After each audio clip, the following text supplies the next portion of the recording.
Check, check. Hello, everybody. Welcome. This is Starship Adventures, the sights and sounds of Earth for Sunday, July 13th, 2025. We are live. It's 8:42 on the East Coast and 5:42 out on the West Coast. And we are live. Mike, you are first. Welcome in. Thank you for being here. We're going to be covering all the things going on around this wonderful planet tonight. And yeah, we've got all kinds of stuff going on. We do have some cams that are going up in Sino and also LA. And so we're watching for protests. And that's pretty much the big story tonight. We're also, we're going to be looking at some severe weather, but not a lot of severe weather. There's just a little bit right now. And it's really not developing too much tonight. So I don't think tonight's going to be all that big of a weather night. I don't believe we have any storm chasers out. I don't see anybody on the board. And so there you go. But we'll be keeping an eye on that. We're also going to be looking at the earthquake monitor. We're going to be looking at volcanic activity. There's going to be a lot of different things we're going to be looking at tonight.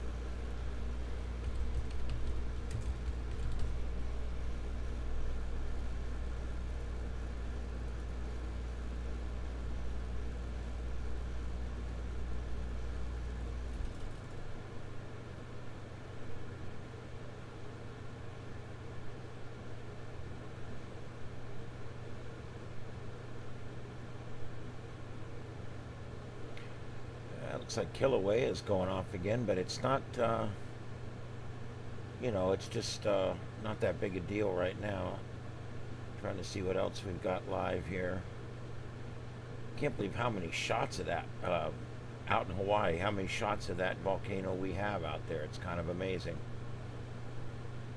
Of course, then again, everybody's piggybacking the 4 or 5 streams that we have. Everybody's piggybacking them.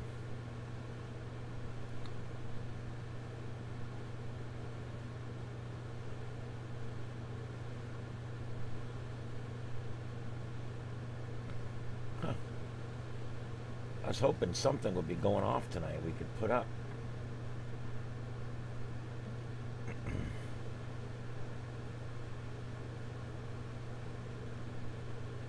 Okay, I don't see anything there, so that's good. We'll I'll check back here in just a little while. As far as earthquakes go, we've been watching those because we've had some earthquake activity recently. We had a 4.5 yesterday. That was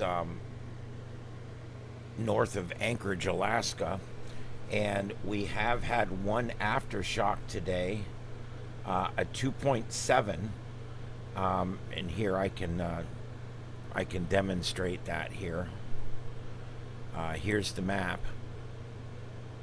There you go, and that's basically, you can see there right above Anchorage, that blue one, that is today. The pink one up here is yesterday. So that's the big one yesterday. It was a 4.5. And this one down here, right near Anchorage, kind of an aftershock, a 2.7 on the Richter scale. And one thing you need to keep in mind, I don't know, a lot of people don't understand how Richter scale works. It's every whole number, the shaking grows exponentially. So a 3 is twice as bad as a 2. A 4 is twice as bad as a 3. That's why you hardly feel a 3, yet a 6 knocks down buildings. It's because the way the Richter scale is set up, every whole number, it grows exponentially, which is a scientific word that means it doubles itself. So in other words, basically, a 3 is twice as bad as a 2. A 4 is twice as bad as a 3. A 5 is twice as bad as a 4. So when they say it's a 4.5 on the Richter scale, that's a devastating earthquake. But if they say it's a 4.9, that's a hell of a lot worse. okay? Because that's half again as much. So when it comes to earthquakes, you want to look in that range where, you know, 2s and 3s can barely be felt. 4s are moderate, and then when you get into 5s and 6s, they can be catastrophic really fast. And so that's what you're looking for on the Richter scale. Most of this stuff is all 4 and less. 4s generally don't create a lot of damage, but they can. A lot also depends on the depth of it, the location of it, how populated is the area above it, and what kind of construction is used in the area, because these things happen all over the globe. They happen in countries where most of the people live in mud huts, and they also happen in countries like ours where everybody lives in a building that has been properly built and monitored by codes and built properly and all that kind of good stuff. So, hey Glass, hey Victor, thanks for coming in, guys. Hey Heath, what's up? Welcome. How's the weather up there? I bet it's a lot better than it is down here. It is hot down here. All right, let's see here. We've got, I already got one camera that's gone out here. I don't know what's going on with that. I'll tell you, as soon as you think you got one, it goes out. Yep, that's out. So let me go see what I can put up there. Hold on, give me a second. And yeah, all the typical channels, Crux, India Times, CNN 18, all these different channels, they're all showing that raid that went down 4 or 5 days ago at glass, at that glass growing place there in California, and they are still beating that video to death. And I found a Crux video today that says live, Army moves into California, and it's showing pictures of them burning those autonomous vehicles from 26 days ago. I guess I should go in and just start flagging them all, but I don't know. I don't want to, you know. Yep. Yeah, we had a thunderstorm go by a little while ago, but no big deal. It hasn't been too bad the last couple of days with the lightning, which is a good thing. I have got, excuse me, I did get a lot of the feeds up. Chicago crashed just before I went live, so I'll get that up after we go off. I've never been to California. I would like to visit it before it breaks off into its own socialist republic. But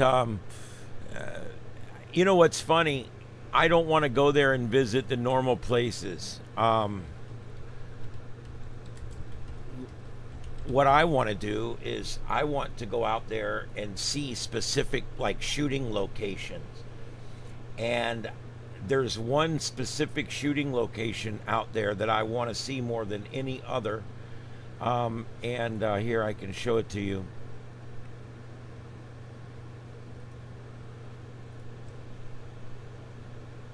Most of you guys will recognize this place. This is called Vasquez Rocks. It's in a place in California near Burbank called Agua Dulce. And this is the shooting location for so many Westerns of the time and different things. And they shot so many shows here. If anybody knows of a show or an episode of a show shot here, throw it in there. I want to see if you know of a show that was shot here, or a specific episode. If you're really into the show, but tell me if you know of anything that was shot at Vasquez Rocks in California near Agua Dulce. It's one of the coolest shooting locations on the planet, and it should look familiar to you, especially that shot right there. That's a hint. Star Trek, there you go. JT's already got it. Okay, 10 points apiece if you name the 3 episodes. Now I'm going crazy, aren't I? Bill and Ted did out there, yes. A lot of Bonanza was shot out there. A lot of the westerns were shot out there. The High Chaparral, I think, was shot out there. Gunsmoke was shot out there. They shot so many things at that location.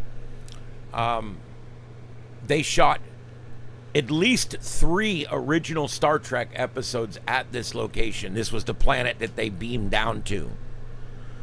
I'm giving extra credit if you can come up with any of the 3 episodes from the original Star Trek that shot out here. And I'm going to give them to you in just a minute because this is fun.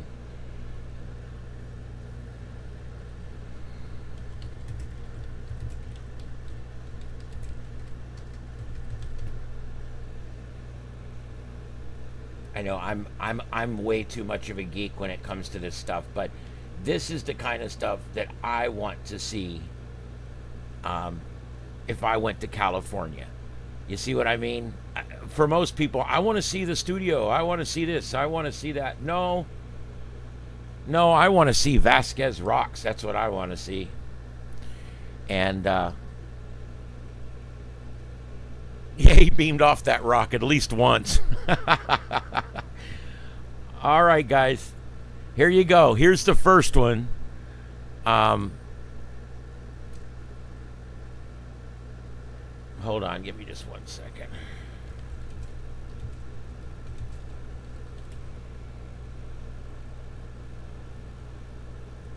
Okay. All right. So basically, the first episode I'm going to tell you about is an episode that they shot out at the rocks out there. And it was an episode called Arena. And if you guys remember, there's the Gorn. They actually had a ladder that guy had to stand and hold on to during breaks because he couldn't get out of the costume. But there you go. There's Captain Kirk facing off with the Gorn at Vasquez Rocks in 1966 for an episode called Arena. Yeah, and you know, there was 2 others, and I'll give you the trivia on those. There was 2 others. Neither one of them were as good an episode as this one, but they also shot an episode out there called Friday's Child. I don't know if you guys remember that one. And I love this shot right here. Yeah, they shot an episode out there called Friday's Child. Here, look at this shot. I'm sorry, I left it up. I was meant to take it down and put it back up again, but I forgot. Okay, so there we go. Notice the lights. They're so hot they got chimneys. This is actually the production crew for Arena. Is that amazing? This shot is 3 years older than I am. And that is the production crew out there setting up. And there's the ladder. See the ladder? That's the ladder that the guy in the Gorn costume had to lean up against during breaks because he couldn't lay down and he couldn't sit down. So he literally laid up against that ladder and they would hold him there during the shooting. Kind of cool. And the third one that was shot up there was called The Alternate Factor, and that one was one of the worst episodes ever made. There was a Next Generation episode. Anybody know which Next Generation episode was shot out there? Well, there's more. Believe it or not, I missed one myself just going back here and looking at the website. Guess what? They also shot an episode called Shore Leave out there. Remember, he goes down and he sees the rabbit. Remember, Bones sees the rabbit and he's like, I just saw a rabbit running through the woods chasing somebody. That's an episode called Shore Leave. And that one was actually shot out at Vasquez Rocks as well. So you can see why I want to go out there. So many of the original series episodes were shot out at Vasquez Rocks. Arena, we talked about. The Alternative Factor. And here I can show you guys, for those that don't remember this episode, this was a This was an episode where they beam down because some weird thing is happening in the universe, and the epicenter of this occurrence is on this planet, which happens to be on the south side of Vasquez Rocks. They shot Arena from south to north, and they shot Friday's Child over on the west side shooting east, and they shot the alternate factor on the east side shooting west. That way, every time they shot at the location, it would appear to be a different planet. Now, this is a shot from alternate, this is the alternate factor. Remember the crazy guy up on the hill? And remember that stupid flying saucer that they borrowed from a fast food restaurant somewhere in California? Yeah, there you go. That same dome that's on top of that was used to cover the Gamesters of Triskelion in that episode called The Gamesters of Triskelion. So there you go.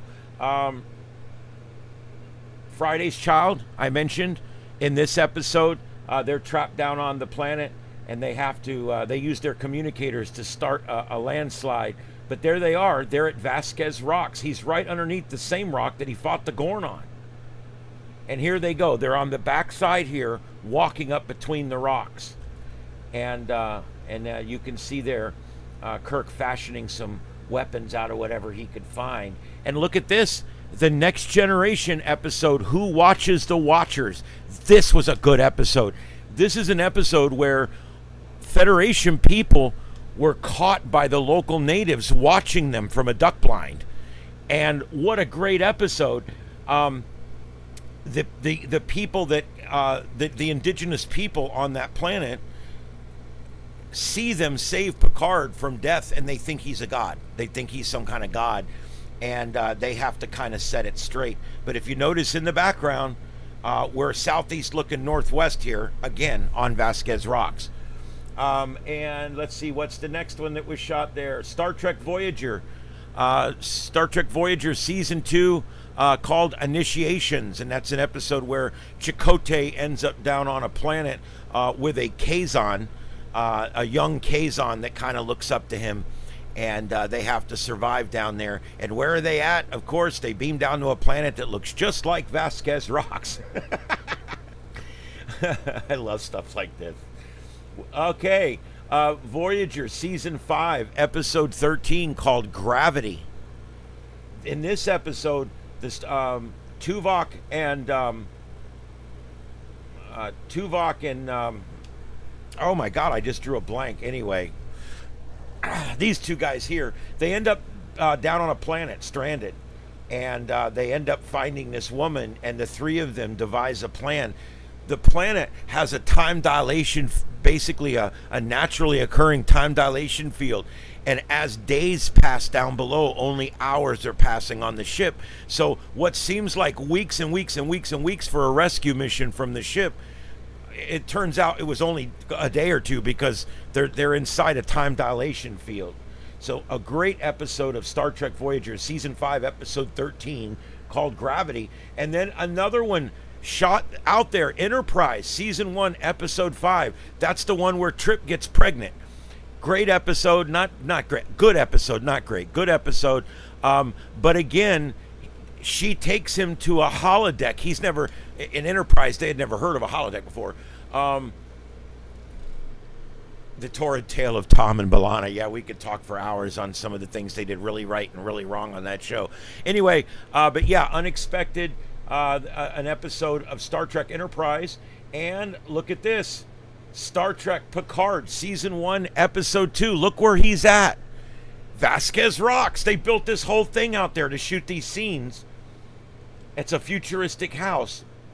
And there's Vasquez Rocks in the background. Look at that. There it is. This road. This is the road that you drive in on. And every time they shoot Star Trek, they go out there with big brooms and they sweep the road so you can't see the tire tracks. Is that some shit or what? But yeah, this was a pretty good show, Star Trek Picard. I really like this woman here that played this part.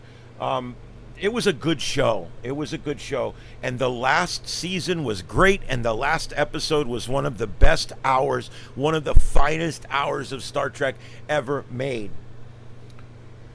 And let's see next. Star Trek Picard Season 1, Episode 3. The end is the beginning. Again, notice right here in the middle, there it is. There's Vasquez Rocks, and they've put this whole mat all the way around it. But it's still there. It's still there because there's a reverence about that rock. There really is. There's something about that rock that just says Star Trek, and I don't know what it is.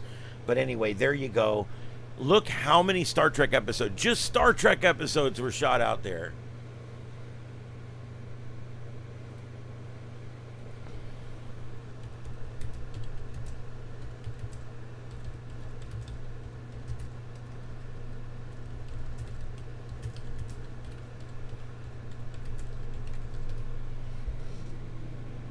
Let's see what we can come up with here. Okay, just to give you guys an idea, other shows that shot out there. Maybe you're not a Star Trek fan, right? Maybe you're not.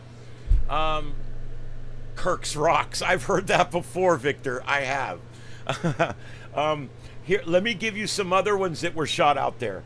Battlestar Galactica, the original series. They shot an episode at Vasquez Rocks. By the way, the first season of the original Battlestar is worth going back and watching if you've never seen it. Very good. Don't watch the second season. Forget that it ever existed. The Twilight Zone, classic sci-fi anthology series. They used the landscape a number of times in different Twilight Zones. They used it for planet surfaces. They used it for all kinds of different things. Buffy the Vampire Slayer. It was the backdrop for several of her Slayer missions that she went on. Mighty Morphin Power Rangers. Yeah, believe it or not, their command center was located at Vasquez Rocks. Roswell, the alien-centric show, filmed a lot of their outdoor scenes were filmed at Vasquez Rocks. 24, remember the action show 24? It was 24 episodes and it went over 24 hours. Remember that? They shot action sequences at Vasquez Rocks. CSI, they used it for a number of different desert scenes in different episodes. The TV show Monk, a detective show, and they used it as well. Big Bang Theory, they went there in Star Trek uniforms and ended up getting their car stolen, and they got stuck at Vasquez Rocks. And they were all dressed in Starfleet Next Generation uniforms, except the one guy was dressed as a Borg, and they had to walk into some diner in this town like that. What that show? Oh my God, yeah. Airwolf, helicopter action series. Remember that from back in the 70s, 80s? Airwolf. That was shot. A lot of the desert shots, because that was mostly shot in the desert. They were shot there at Vasquez Rocks. Alias, a spy thriller, shot there. The A-Team shot a number of episodes at Vasquez Rocks. Bonanza, Maverick. There is so many of them. I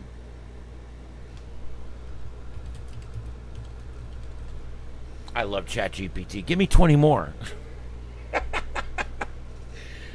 Oh, God. Alien Nation shot there.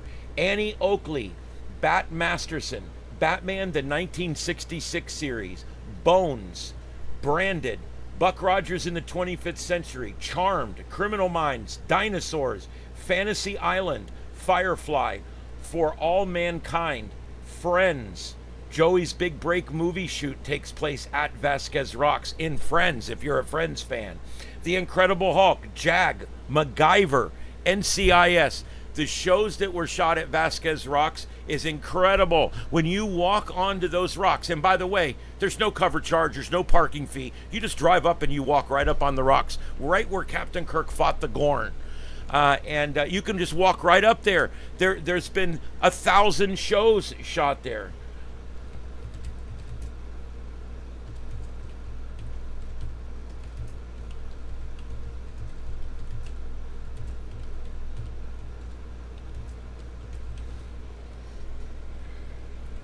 And I'm going to tell you, it wasn't just TV shows. You guys have any idea how many movies was shot there? Dracula, 1931. The Hard Hombre, 1931. Apache, 1954. Blazing Saddles, 1974. The Flintstones, 1994. Flintstones 2, Viva Rock Vegas, 2000. Army of Darkness, 92. Short Circuit, 86. Good movie. Bill and Ted's Bogus Journey, 91. Austin Powers, International Man of Mystery, 97. The Army Now, 94. Holes, 2003. The Muppet Movie, 1979. Galaxy Quest, 1999. Shot scenes at Vasquez Rocks. Planet of the Apes, Tim Burton re-imaging it for Alien Terrain. Jay and Silent Bob Strike Back, 2001. Bubble Boy, 2001. Hail Caesar, 2016. Free Enterprise, 1998. 1 Million BC, 1940. Death Sport, 1978. John Carter, 2012. The Flintstones, 1994. The other movie was already listed, but that was the original one. The Duel at Silver Creek, 1952. Ben-Hur, 2016. Delta Force, great movie. 2007. Nickelodeon, 1976. Maelstrom, The Destruction of Jared Sin. The Magnificent Seven Ride, 72, and The Charge at Feather River, 1953. And ChatGPT notes there are hundreds more. There's no place you can go that more TV was shot than Vasquez Rocks. You're going to be hard-pressed to find it. You're going to be hard-pressed to find a remote shooting location anywhere in the United States of America that has more TV shows and more movies shot at it than Vasquez Rocks and Agua Dulce. So there you go. That's all I got to say about that. Anybody have any comments on that? It is galactic. It's a huge amount.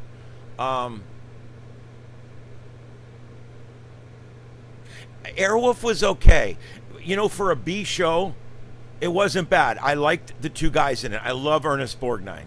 And I did like the show. I watched it. When you go back and watch it now, it's dated. It seems be cheesy, but still, back then with 12 channels on the TV, it was a good one. Yeah, it's definitely worth a visit, even if you're not into Star Trek. 2024 Borderlands was the most recent shot there. Thanks, Victor. Yeah, crazy how many, and they're still shooting there. Why? They don't need a bunch of permits. It's out in the middle of nowhere. There's a nice road that goes out there. It's near Burbank, which is where a lot of the studios have offices or work out of.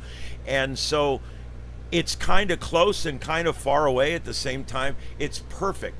And so a lot of places will go out there and set up. There is no buildings, no structures, nothing. In one scene in Star Trek, when they show on Arena, I want to tell you something else that's cool. On Arena, on the episode Arena, which is the one where he fights the Gorn, if you remember, at the beginning of the show, they beam down to a planet called Cestus 3. You guys remember, if you guys remember it at all, it's called Cestus 3. And I want to show you, this is the beginning scene here. This is the beginning scene as it appeared on the old standard definition. They beam down to Cestus 3. Now, the camera is actually on Vasquez Rocks, looking across the parking lot at the hills on the other side, because they were going to use Vasquez Rocks for the fight scene with the Gorn. So they shot this the other way, and then they went in later and they drew in the starbase, the base in the foreground, but the background remained. What's funny about this shot is when they redid this shot opening up this episode, when they redid this shot up here in the background, it's kind of hard to see. You can't really see it in the still. But when they redid this, you can actually see cars going up the road right here. It's very hard to see, but you can actually see a few cars drive up this road right here. I think it's right here. I think it's this one here, but I'm not sure. It might be back here, but or up here. I'm not sure, but there's somewhere right over on that left side. behind the Cestus 3 starbase here, that you actually see traffic going by. And you didn't see it in the original, but when they redid it, when they remastered it off of the originals, you could see the traffic driving by in the distance, which I always thought was really cool. So they used it for Cestus 3, which was the destroyed starbase, and then they just turned the cameras around the other way the next day, and they shot this way. The camera for that shot I just showed you was actually up on Vasquez Rocks. That's where they set the camera up to get that shot.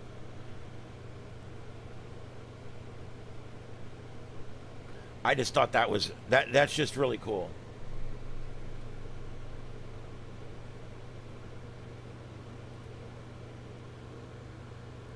Here's a good one. This is a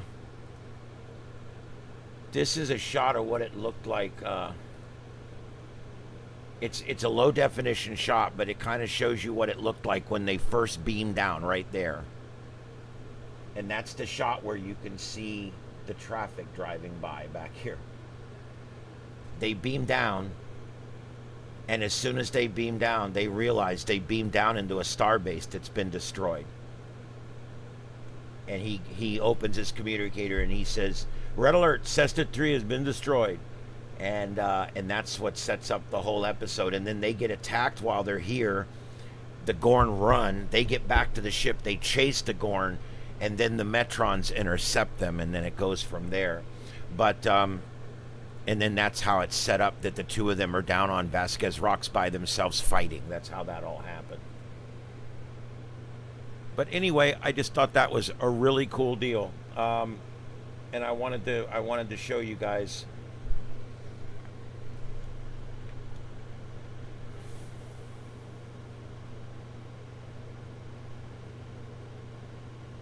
Yeah, see, there's this thing with we got the a farm worker was seriously injured out there, and there seems to be a problem right now on whether the ice guys went in there and injured him, and maybe they weren't careful enough, or they were using too much force or whatever, or whether this guy was one of the protesters and he got injured protesting, and nobody will say what really happened. I've seen reporting in both directions, so I'm not sure what's true right now. I don't think the ice guys show up there to hurt anybody, but it is a dangerous business. That being said, I also don't believe those protesters were out there necessarily trying to hurt anybody. But then again, there was those 6 or 8 guys throwing big bricks at vans full of people. I mean, there was violence going on out there. Why is that, Glass? I don't understand. Marijuana dispensaries, it's medicinal. It's a medicine. Over 700,000 people here in Florida have a medicinal marijuana card.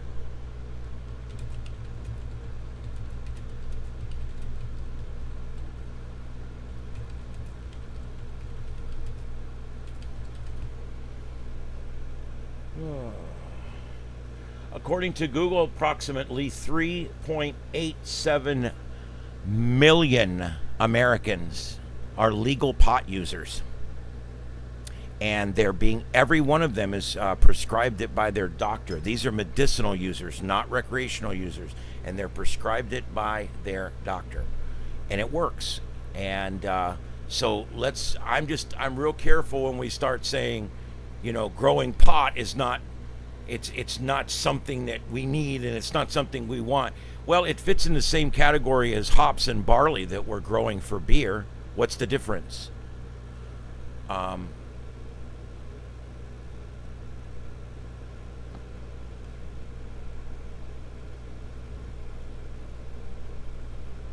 Well, D, I can't agree with you on that, at least not here in Florida. They don't tax me. They don't tax anybody here that gets medicinal marijuana. They don't tax people here for medicinal marijuana, not at all. So, but what that basically means is I can't support that argument, at least not in Florida. I don't. The only tax we're charged at all is simple sales tax, and I don't even think we're being charged that right now. So people here in Florida, can get marijuana. They get from their doctor. They basically get a prescription. The doctor puts on that prescription how many milligrams of it you're allowed to have over a 30-day or a 10-day period, and then you go to the dispensary and you show them your legal picture ID, and they dispense you the marijuana. Now, since they redid the hemp laws, they're selling THC and regular marijuana now right in the head shops. So they tried to legalize it down here, and the governor fought it, and actually just by the skin of his ass kept it from becoming recreationally legal here. But then what ended up happening was they deregulated hemp, which ended up effectively deregulating marijuana, and that's what ended up happening. And so where we're at right now, yay, man, it's a public announcement, you know what I'm saying, man? Yeah, burn a fat one, you know? Yeah, it is what it is. Well, thanks, Bluto. I appreciate that. Yeah, here, I can show you the whole thing. Oh, no, maybe I can't. That camera's not working. Let me see if I can get my other camera working. No. Oh, it fell down. That's why. I'll put it up in just a minute. I'll show you the rest of the studio here in a few minutes. This is only half of it. It goes all the way around. It's a complete circle. There's actually 4 complete workstations in here and a total of 8 computers. And right now we have overnight last night and through the day today we had 8 live streams going out at the same time. I think we have 7 going out right now. Yeah, we're doing pretty good here. Everything's holding up. Hey, man, I've been doing that one for a while. You know what I mean? Hey. And then you go, hey, man, you know? Dude, listen, I used to like Cheech and Chong long before I even knew what pot was, okay? So when I was a kid, I loved Cheech and Chong. Yeah, it was fun. So I just... I don't know. I guess we just have to agree on that. It has nothing to do with taxes here. It has to do with the fact that it has a very, very well-known, well-established, and well-documented medicinal value. And as long as it has that medicinal value, they need to be able to grow it, and doctors need to be able to prescribe it. That's on the one side. So therefore, we do need professionally run places to grow it, transport and process, and places to sell it, which they call dispensaries. That needs to happen for the medicinal side of it, because doctors realize that these cannabinoids are actually helping people quite a bit. On the other side, the recreational side, I think it's important to understand that the people that are down on marijuana, most of them drink. I don't understand that. I've never understood that. People that don't drink don't seem to have a problem with marijuana. Most of your people that come out and say, I don't think that we should allow marijuana, go order a drink at the bar. I've never understood that. How can you... I don't understand. I just don't understand that. How can you do that? Yeah, 300 arrested. That's a lot. I didn't realize it was quite that many. 10 children found trimming pot. I don't think anyone under the age of 18 should be working at a marijuana grow place. We agree on that, 100%. Children here, in order to be prescribed marijuana, it's a 2-step process that requires 2 doctors. It's not an easy thing, but you can get it for your child here. It's being worked with a lot with autism. It seems to really relieve a lot of the anxiety that autistic children are having. And it seems to allow them to deal with the oversensory and all that kind of stuff. Yeah, they had kids trimming. Dude, what are we doing? You know, we don't have kids working down at the beer plant either, okay? Yeah, and that's another thing. Galactic's right. They may have been actually doing mostly CBD. A lot of the strains have very little THC in them. It's mostly CBD. So, yeah, it all just depends on what they were doing there. CBD works very well as well. It's a great thing. People that have arthritis, There's a lot of really good things that are being helped by CBD as well as the THC and other parts of the cannabinoid as well. There's just so many things that they're finding medicinal value. It's kind of sucks that over all these years, we didn't do much with marijuana because they came out and said it was bad, and they released movies like what was that marijuana movie? I can't remember the name of it.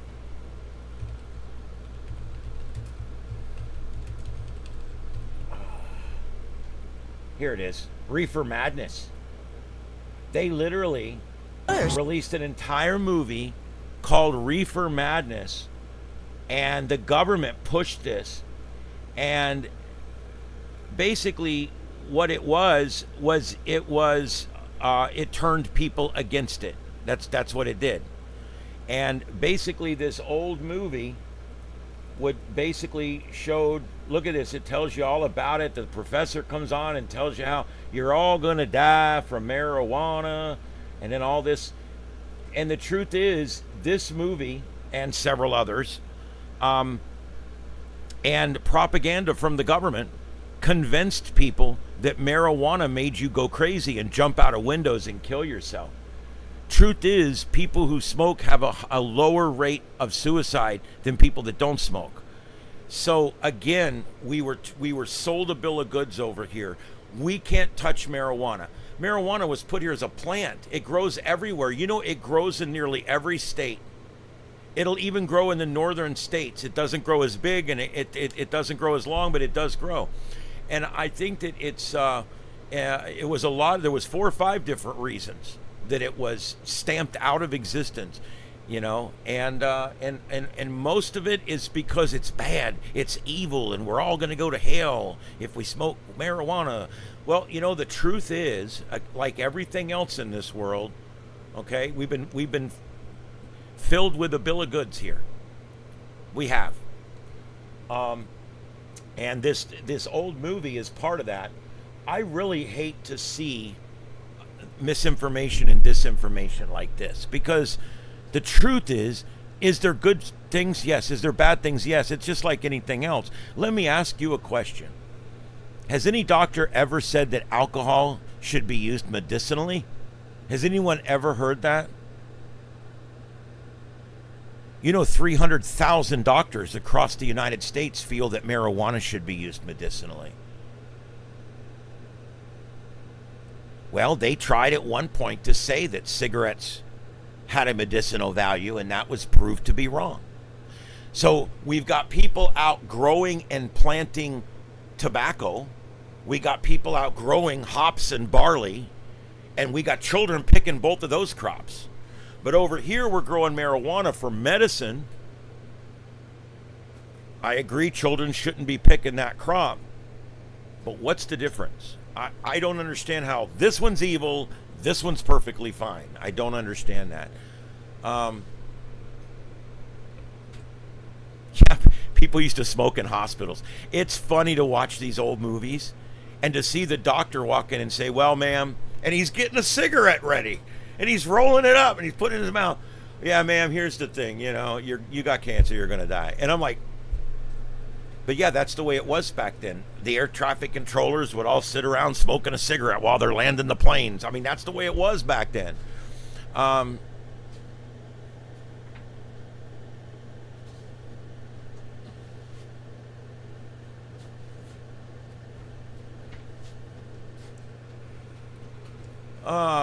Yeah.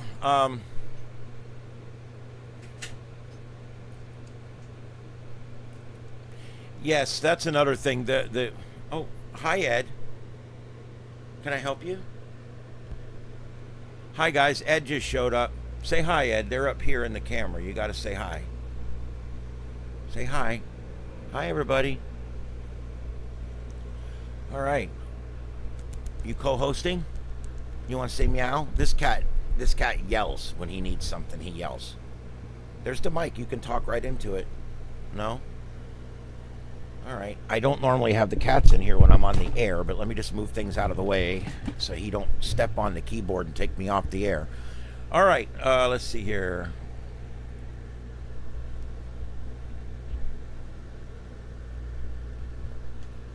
Ed, I'm in the middle of a show, dude. Seriously. Yeah, I mean, it's. I love you too, Ed. He's a cat named Ed. Me and you and a cat named Ed. He's a good one. He's my steel gray. Anyway, he's about 8 or 9. He's getting up there. He's a little over middle aged.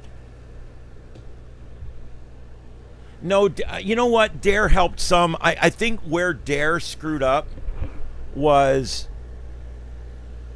they called it resistance education, but it wasn't. What it was brainwashing. And I really think they would have been better off. I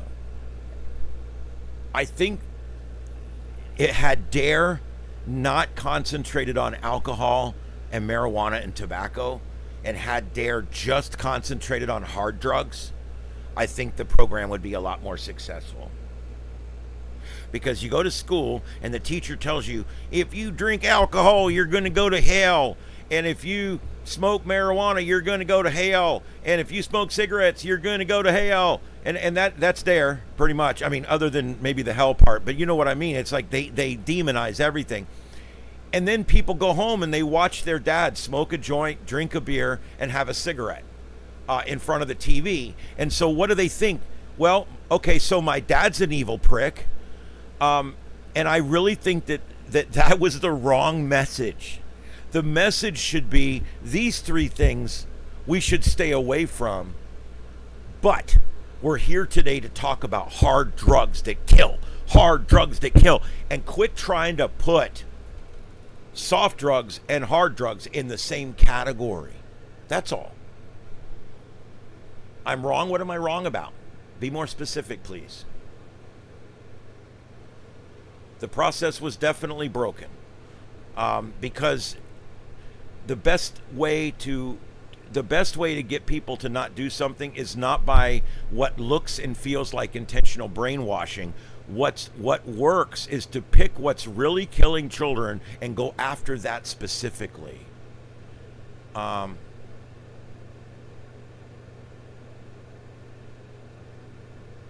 we talking a massive and fast-moving wildfire near Deer Creek by LaSalle, Utah? Okay, I'll go check that out.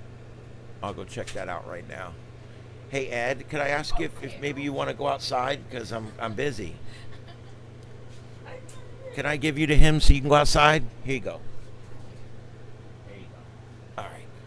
He's a button pusher. He'll come in here and take me right off the air. My Edley. All right, so there we go. I know I'm not 100% right on this stuff, but I do feel strongly about it. And let me tell you where I come from. I was a cop for 8 years.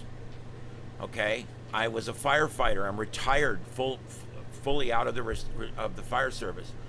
And so not only did I respond to these emergencies and deal with these emergencies, all right, but now I'm a member of the media and I report on these emergencies. So, I mean, I've had some experience with these things.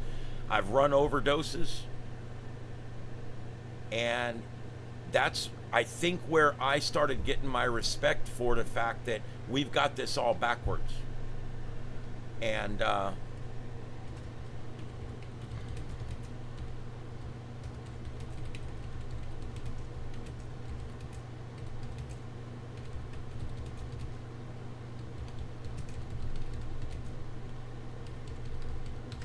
okay, let me get some facts here. All right, so basically, here's my thing, okay? Does anybody have any idea? Does anybody have any idea how many DUI crashes there are every year? Would you believe about 850,000? We're north of 850,000 DUI arrests in 2025. 865,000 DUI arrests so far in 2025, and that's actually declining every year. It's been declining every year since 2015. And there's two reasons for that. One, more people are smoking marijuana, and two, the cops are sick of the paperwork. Alcohol-related fatalities, 13,500 deaths in 2022. They accounted for 32% of all traffic fatalities were drunk. They were drunk. 32% of all traffic fatalities were caused by a drunk. Over 100,000 alcohol-impaired deaths have happened in the last 15 years. Now, let's compare that to cannabis-impaired driving. Estimated marijuana-related deaths. Study suggests that about, they're saying here that only about 1 to 5% of the number of fatalities from alcohol can be related to fatalities from smoking and driving. So we've got something that is way lower. They say that basically, if you drink and drive, you're as much as 500 times more likely to get into a fatal accident than if you smoke marijuana and drive. Neither one are good. I don't recommend either one. But what I'm saying is that we have to keep this in perspective. It has to be kept in perspective. Marijuana is not some evil thing that that kills anybody that smokes it. It's actually quite a bit safer than alcohol in most respects. Do you know how many people die of alcohol overdose every year? Huh? Any idea? Let's look it up.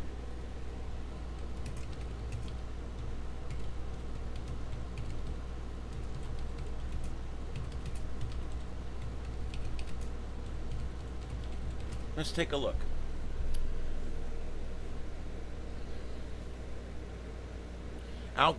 Some takeaways on that last one. Alcohol impaired driving remains the leading cause of fatalities on the road, with over 13,000 deaths annually and nearly 1 million arrests every year.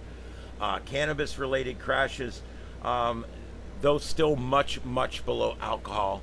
Recent data estimates that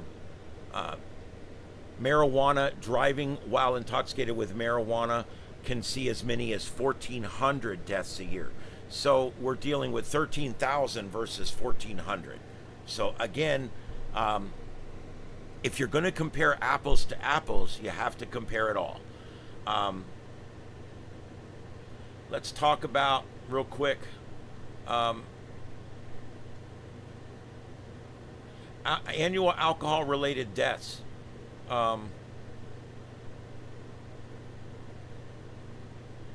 88,000 people died last year from alcohol poisoning related deaths. Yeah, I'm sure you did, Wesley. They've been putting out that report for 60 years. Truth is, everything's bad to your health. Everything should be used in moderation. That's the bottom line. So about 2,200 people directly die from alcohol poisoning every year. Do you know how many people died during the same period of time from cannabis overdoses? The answer is 0. You cannot smoke yourself to death. It's physically impossible. But alcohol, you can drink yourself to death. People prove it every day.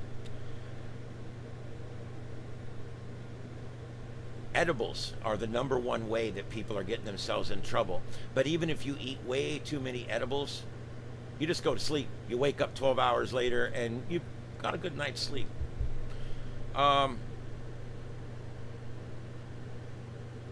There is people who experience, they take too much cannabis and they start experiencing anxiety and hallucinations and paranoia.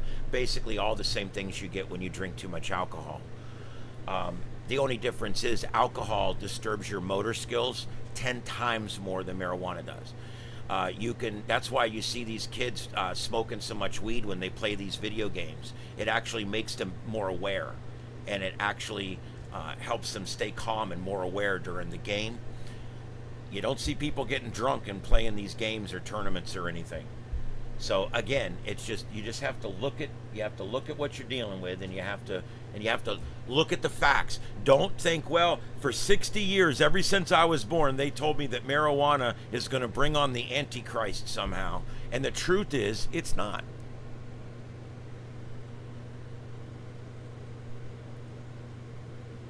Yes, lobbying is what's kept it this way, and paranoia that was caused by the government. The government creates paranoia, and then they write laws based on your reaction to their paranoia. And that's exactly what happened here, unfortunately.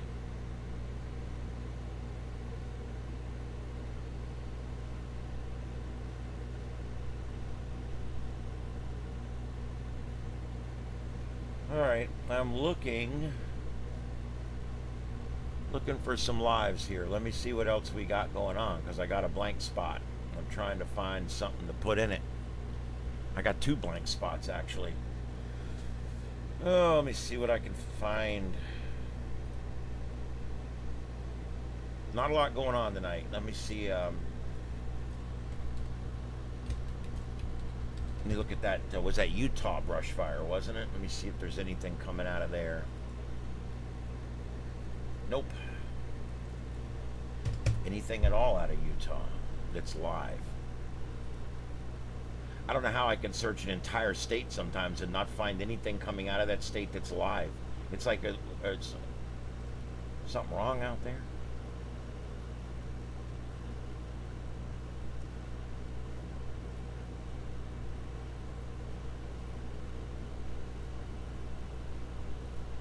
All right, I do have video. It's old video. It's not from like this minute, but it's from a few hours ago, and I'll go ahead and rack that up in the upper right so you guys can at least see where they're at out there right now.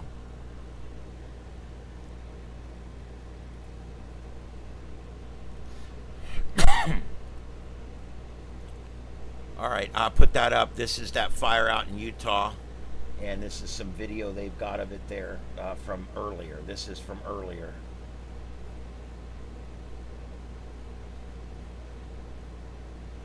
And that's all I got from Utah. But at least we can kind of see what's going on out there. There's that fire tornado they were talking about. All that is a fire gets really intense, and it just takes a little bit of twist, and the rising of the air begins a vortices, just like in your bathtub.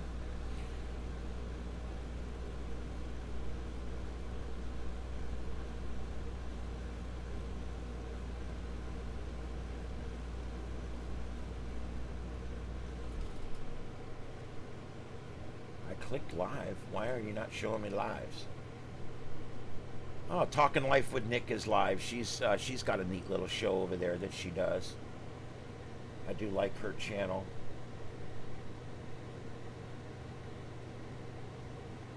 London plane crash. I don't know when that's from. I'm gonna put this over the captain there. That captain that pops up all the time. I don't know why. Some people get different things that pop up. Me, I get an airline captain. That's what I get.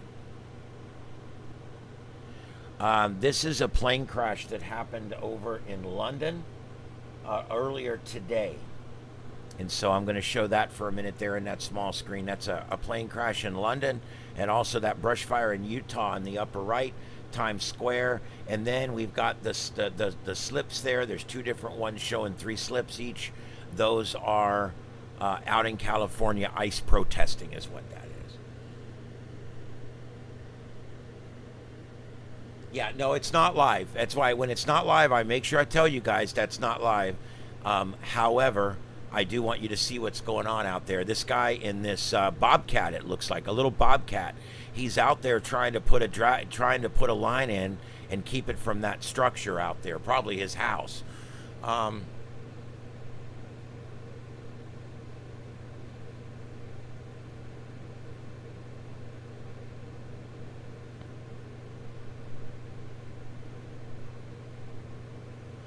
Okay, I don't understand what false narrative you're talking about. See, this is the kind of stuff government does. or whatever. When someone doesn't agree with you, instead of looking at the facts and looking at the information, they'll stand there and yell at you to go look at the facts and the information, when that's where my information came from. I study this stuff. I talk about it on terrestrial radio. Yes, we realize after time that maybe we shouldn't have made this illegal. Maybe we should have made that illegal. Maybe instead of marijuana being illegal, maybe red dye number 5 should have been illegal. You see what I mean? I mean, over time, we realized that, hey, this has more of a medicinal value than it does a negative value. And hey, this has no value at all other than to make our food look pretty. We need to just keep things in perspective. That's all I'm saying. I'm not pro or anti anything when it comes to this. What I am is pro facts and pro being reasonable about it. You have to look at these things reasonably, okay?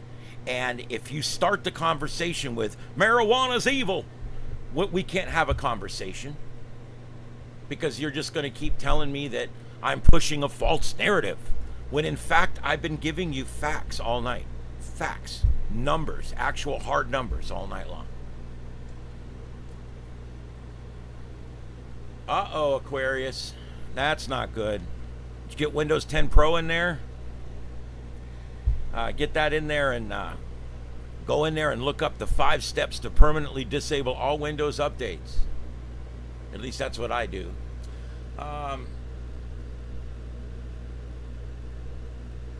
Yeah, that's the plane crash we've got up there, upper center in that column of smoke. That is from London a little while ago. They're showing what happened there on the screen, so I'm covering that as well in that middle screen right there.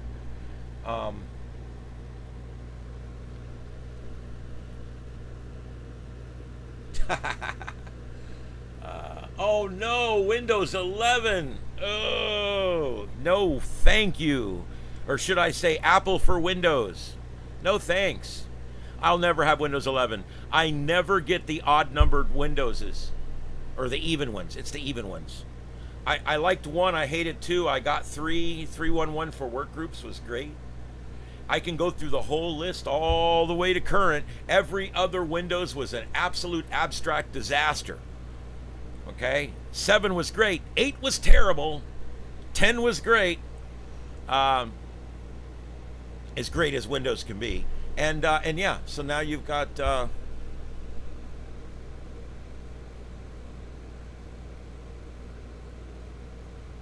Okay, I did not attempt to refute your facts. I don't recall what facts that that you put in here. I didn't see any facts.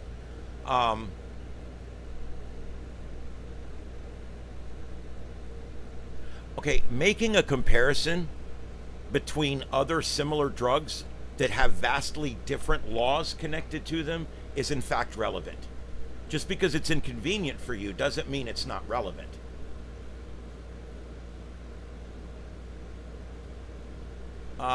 Yeah, I didn't like 95. I had 98. 95 was bad as far as I was concerned. XP 98, 7, 10. Those were all the good ones. Anyway.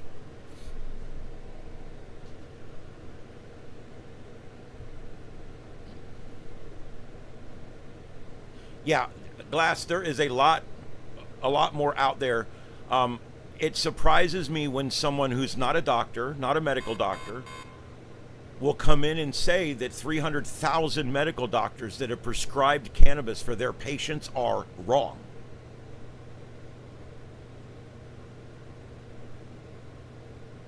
You need to do your own research. I agree with that. I completely do. I just did some here and presented it to you, actual facts.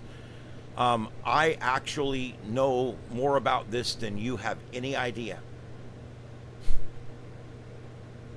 This is something I actually speak on. It's something I am very involved with, and I'm very familiar with it, and that's why I love to speak about it, because the ignorance that surrounds marijuana is bliss. It is absolutely bliss for those that are stuck in it. Okay? And there's people that hate cannabis at all costs generally have several things in common. Number one, they've never tried it.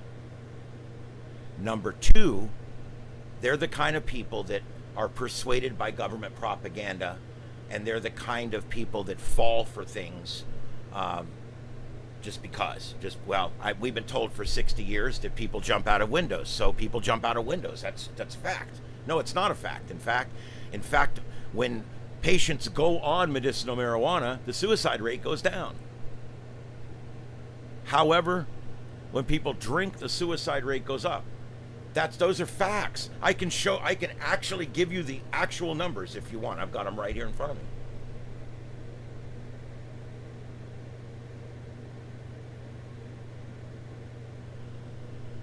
There's 1 million people prescribed marijuana. There was not a single overdose and they died from it last year. Not one. Not a single one. Not one. Where's the danger? It only has 1/10 of the delusional quality that prevents you from driving when you drink.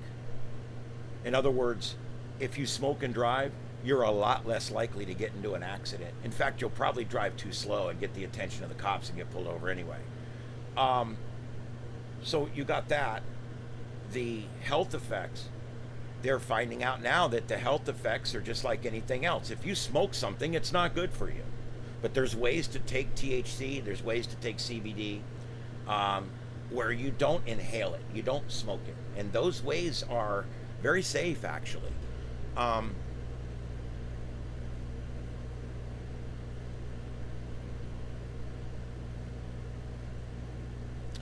No, Glass, I didn't accuse you of saying those things. I'm saying that is the mainstream's point of view on these things.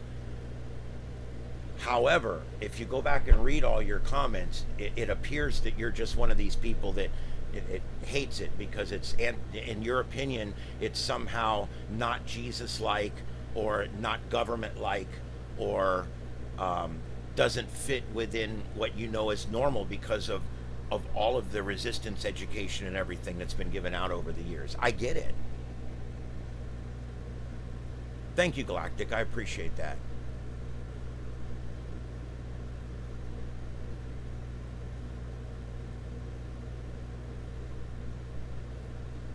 What statement of fact? What statement of fact have you made that I'm missing here? I'm going back. I'm going to see if I can find this statement of fact. Facts don't change because they are true. I don't understand that one. You're attempting to push a false narrative. No, I'm not. What I'm trying to do is counteract your false narrative, the one that you've been taught through your whole life. That's what I'm doing. I'm still looking for these facts. No answer for my facts. I get no answer for my facts. Wasn't about comparing alcohol and marijuana. As I stated, the marijuana is a dangerous substance to not be consumed for any circumstance. Huh, okay, that's ignorant, but okay. Again, you're right. 300,000 doctors, completely wrong. I get it.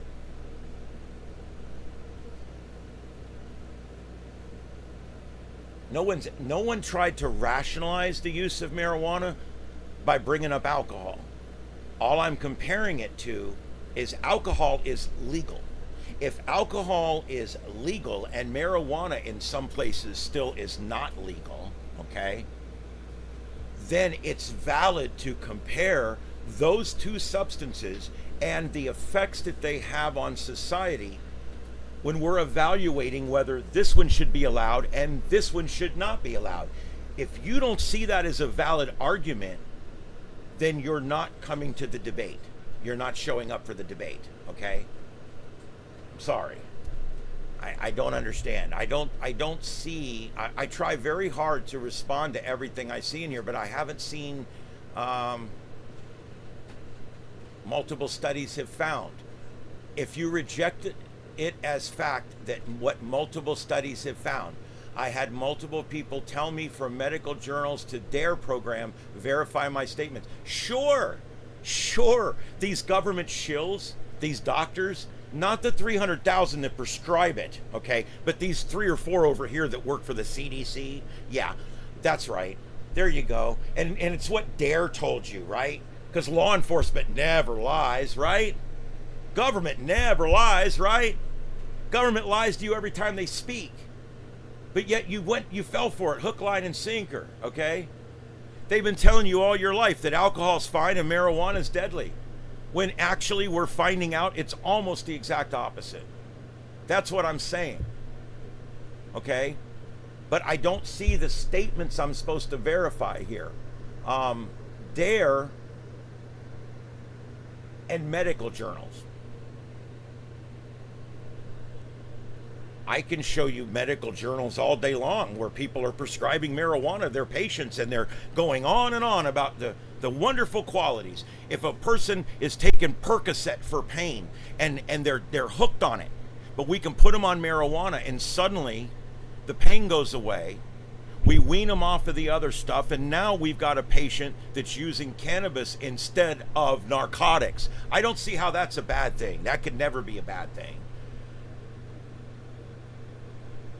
Oh, is that what it is? I'm emotionally invested in the topic and I'm not thinking rationally? Is that where we're going to go now? Does it sound like I'm an idiot and I don't know what I'm talking about? You've stumbled across something that I'm extremely familiar with. Something that I've actually studied probably a lot more than you have, because I didn't fall back on DARE, resistance, drug training, and medical journals. I can pull up any fact you want right here. I'm not emotionally invested any more than I'm emotionally invested in any other show I've done this week. Go back and look at my discussion last night. Go back and look at my discussion on Tuesday night, where I was passionate just like I am now. So, not a good argument. I am very passionate. I'm very passionate about a lot of different things. Ask me about ham radio. I'm very passionate about that too. I'm very passionate about broadcasting. I'm very passionate about civil rights. I'm very passionate about the Constitution. I'm passionate about people's free speech being protected. And even though I don't agree with D. Glass, still my friend. Still in my show, and I still like the guy. And I'm glad he's here, and I will never delete his comments. That's free speech. And if you're not willing to fight for someone else's free speech that you disagree with, you're not a constitutionalist. I am. So it's all good. I'm glad you're here. I'm glad we're discussing it. That's what this is for. Yes, the United States is the highest pill-consuming nation in the world, and marijuana could relieve a lot of that as soon as we get these thick-headed people to start thinking rationally. An illegal drug is not the hill to die on. You're right, it's not. You're absolutely right, it's not. However, it's almost legal everywhere now.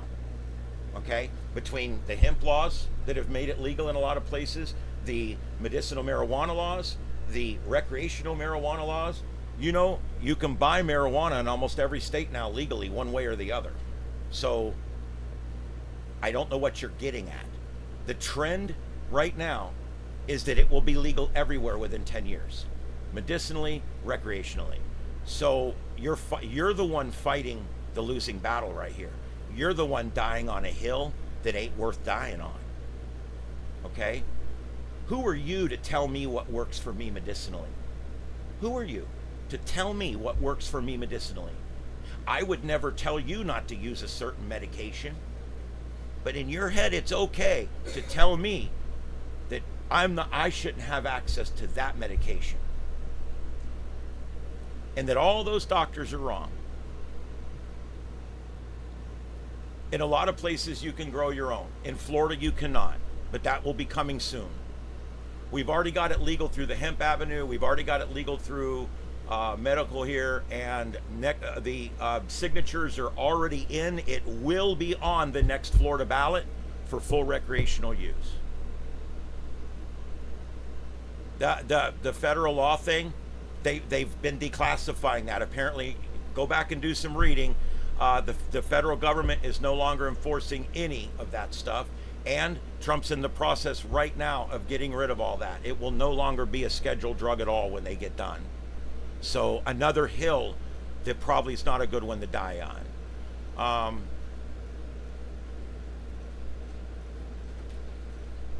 Okay, you can move to the next topic in the chat room if you want. Last I checked, this was my show, okay? And that's a little rude to tell me what topic I should be covering, okay? I'm happy to cover whatever topics you want, but I also feel like I can spend as much time as I would like on each topic. This aggravates me tonight that you're being like this. It really does. It shows me that you have a closed mind and you're a shill for the government, and that you feel that you're right and 300,000 doctors are wrong. And wow, incredible. You're telling me that I shouldn't be allowed access to a certain medicine. Wow, that's incredible. My own rudeness? Read your comments, my friend. Read your comments. You're the one telling me how to run my show. That's not rude? Seriously? I didn't prove anything? What do you want me to prove? I could read facts to you till I'm blue in the face and you won't believe a thing because you're brainwashed. You are one of the brainwashed people I'm talking about. Dare has brainwashed you over the years. You believe that marijuana is evil and that it cannot possibly have any good uses at all. You're only relying on what was told to you by people that had an agenda. I don't know, why does that not go through? The people that taught you that marijuana was bad had an agenda. Okay? We've since realized that it's medicinal and it works. Things change. Science changes when new facts are uncovered or when new occurrences are documented. That's how science works, okay? The science of THC has been developing for 100 years, okay? And this is where we're at right now. Okay, you're shooting with a shotgun now, okay?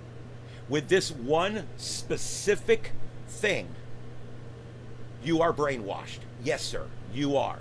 You're telling me the reason that marijuana is bad is because the cops told you it was bad in grade school. Jesus God. The cops are getting marijuana cards down here. I don't know. You're just stuck in the past. You're literally stuck in the past. And you chose this hill to die on tonight. You decided to come in here and choose this hill to die on. I die on the hill of science. I go by facts and statistics. I go by the number of doctors willing to prescribe it to their patients and the number of doctors willing to come out and say that it's bad. And right now, there's very few doctors that are saying anything bad about it. Is there risks? There's risks with everything. Blood pressure medications have just as much risk. So I just think that the bottom line here is open mind. Have an open mind that perhaps maybe what you were taught in school 40 years ago is bullshit. Okay? Maybe, just maybe, the government propaganda that you were taught is bullshit. That's why I said I'm not against DARE. I'm not against drug resistance teaching and training. What I am against is the way they're doing it. And this is exactly why, because people like you that are unable to expand beyond the knowledge that you already have, unable to expand beyond the things that you already believe, basically, are now going to be stuck for the rest of your life hating people that smoke marijuana and thinking that that's the root of all evil in the world or something.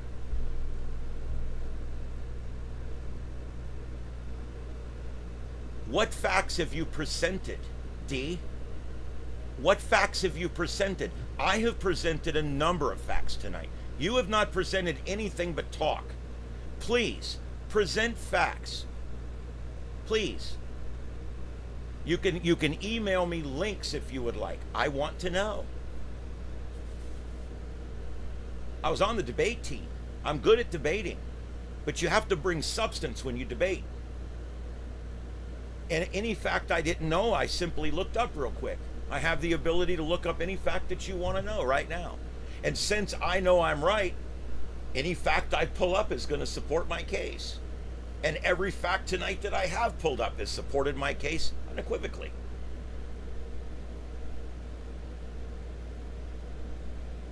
And you're calling me narrow-minded. You were taught something in school, and you bought it hook, line, and sinker, and now you're calling me closed-minded.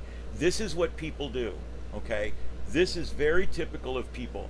When you feel the heat coming on you, you immediately lash out and call me the same thing. Okay, I don't care, whatever.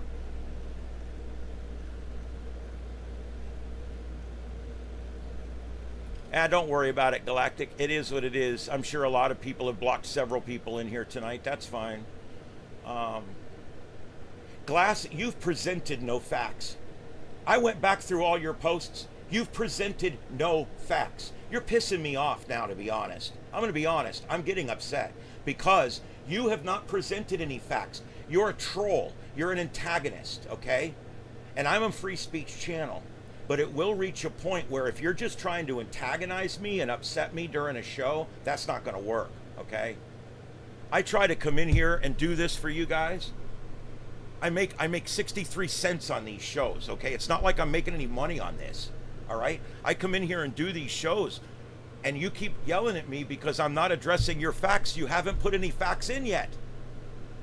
You haven't put a single fact in yet. Did anyone else see any facts that D Glass put in that I can respond to? If you saw something maybe that didn't come through on my chat, did he put a fact in there that I didn't respond to? Numbers, statistics, facts, something that I can find on the internet. Did you have you put something in there? I don't believe so.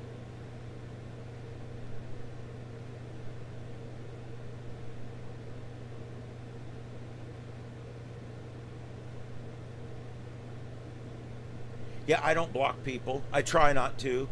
If he comes in every single night and does this closed-minded bullshit, I will eventually just block him for the better of everybody here. Because if you're just a closed-minded person that's been brainwashed, there's no sense in me doing this every night, is there? I mean, I don't know. I don't want to have to die on a hill every night.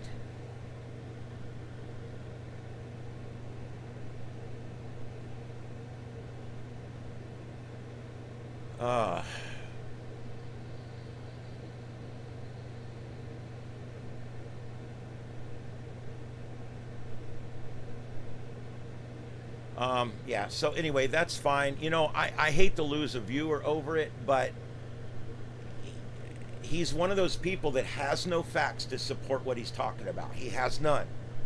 And so what he'll do is he'll keep telling you, you won't answer my facts. You won't answer me. You won't come back. You won't do this. And the truth is, he has no case. He has no argument. So what ends up happening is he will keep telling me, you're not answering any of my facts, but he never put any in. I would love to counterpoint him. I would love to counterpoint every single thing he's saying.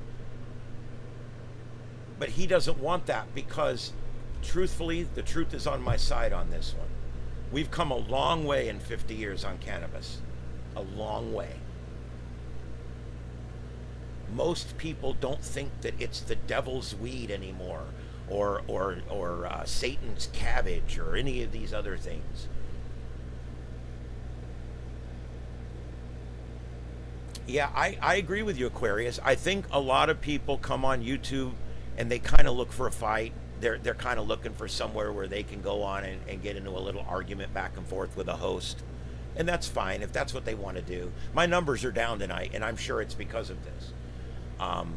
People come in and they hear me getting on it about something, and they see somebody arguing with me. Sometimes people don't like that. It sucks, whatever. I don't like to lose anybody, but I hate when someone keeps yelling at me about not giving facts and having a closed mind when I've been the only one giving facts, and I have the most open mind you'll ever find in your life. So, anyway. Oh, thank you. Thank you, Galactic. You didn't have to do that, but thank you very much. I really appreciate that. Thank you, thank you. Let's do something else. Let's talk about something completely different. I went on a fight for marijuana. I don't even currently use the stuff, so it's like, but I feel like it's important Yeah. You're right, Aquarius. People don't like it. People want to come in and they want to find people that are going to be like-minded, and if you're not like-minded, then they'll pick a fight.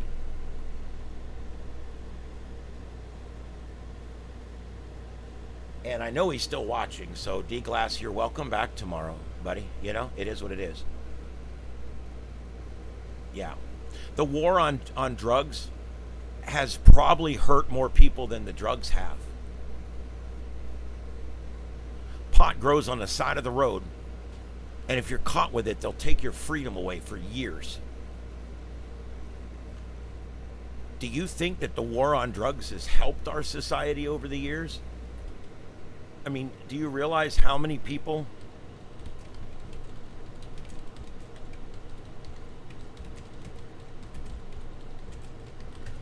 Oh, look at me with the facts again. See? I'm being an ass. I need to stop.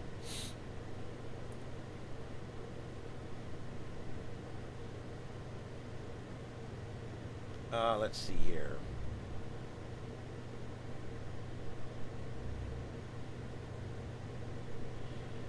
Okay, currently in the United States, there is no reported deaths from marijuana overdoses, period. Marijuana related arrests. In 2022, we arrested 227,000 people for having a plant in their pocket.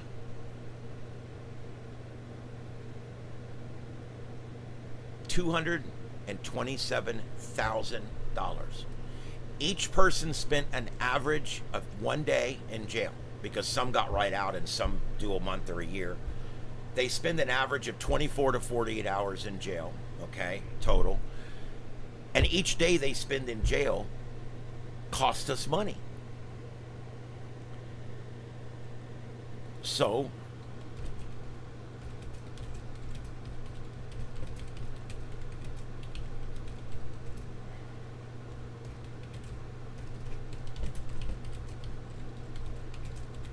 this is facts, okay? So I'm asking, how much in the United States does it cost per day to house one prisoner? The national average per inmate per day is $95, okay? So now we take the calculator and we take 95 times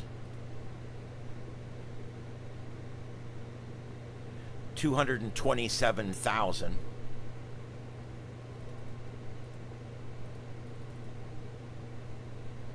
Whoops. Shit.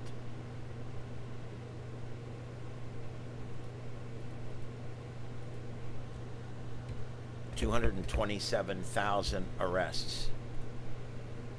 Okay.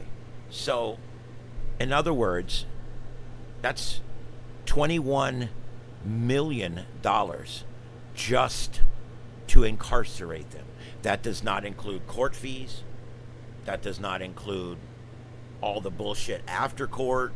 That does not include all the nights the cops go out trying to find drug arrests, wasting all their time when they could be catching burglars and rapists and robbers, but yet they're out looking for drugs because that's all they want is drugs. Well, so we spend $21 million a year just housing these people for 1 day apiece because they had a plant in their pocket. Galactic, that's what I don't understand when people say, do the research, do the research. I did the research in 5 minutes. What do you need me to do? The hard research is when you're trying to get results for something that's not the truth. When you're he's still trying to find facts like so many people died from marijuana last year. The thing is, people don't die from marijuana. It's a goddamn plant. It's not like alcohol, which is a chemical, okay? Yep. The drug war has done more harm to society than the drugs. I'm not for hard drugs at all.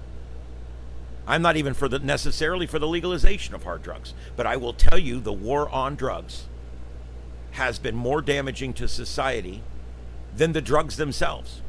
Had you just allowed the people to do whatever they want, half of them would have killed themselves and the other half would have got themselves off, and we wouldn't be in the shit that we're in today.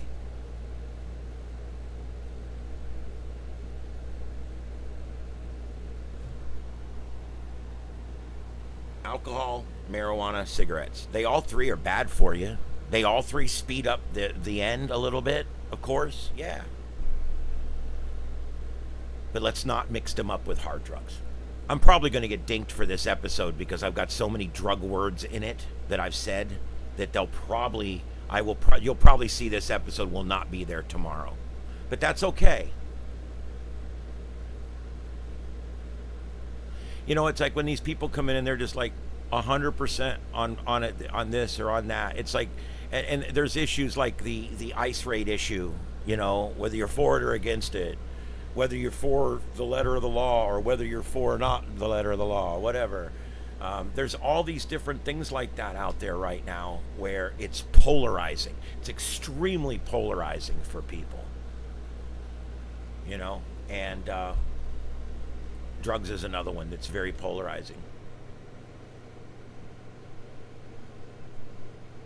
Yeah, can you understand why alcohol makers would lobby to get marijuana illegal?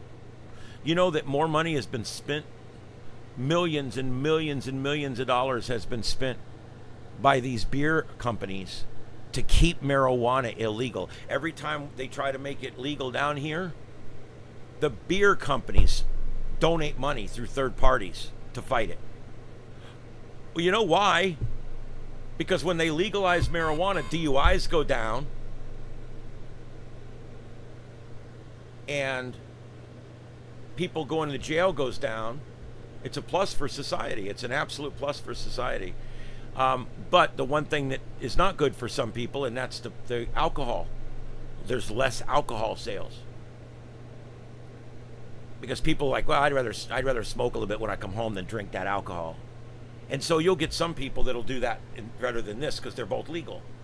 A lot of people won't do stuff when it's illegal, and I respect that.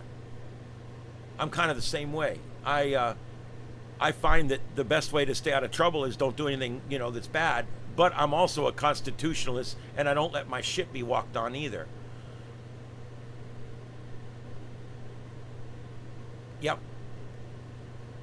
I mean, look at, if you want to see stuff like this, let me give you an example. And however you believe about COVID or whatever, I'm not getting into a political side of this, but let me tell you guys something. The COVID vaccine is an example of what happens when they decide to lie to you.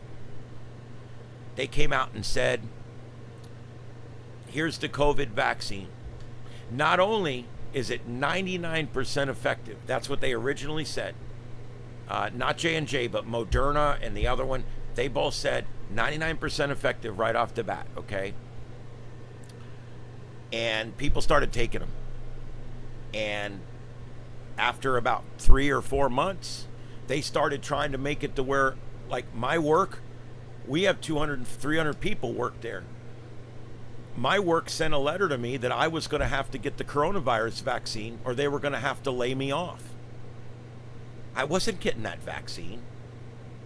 I'm not taking some brand new vaccine that's not really been tested ever, not knowing what it does. There's no way. And so my entire show was ready to walk. We were not going to do it.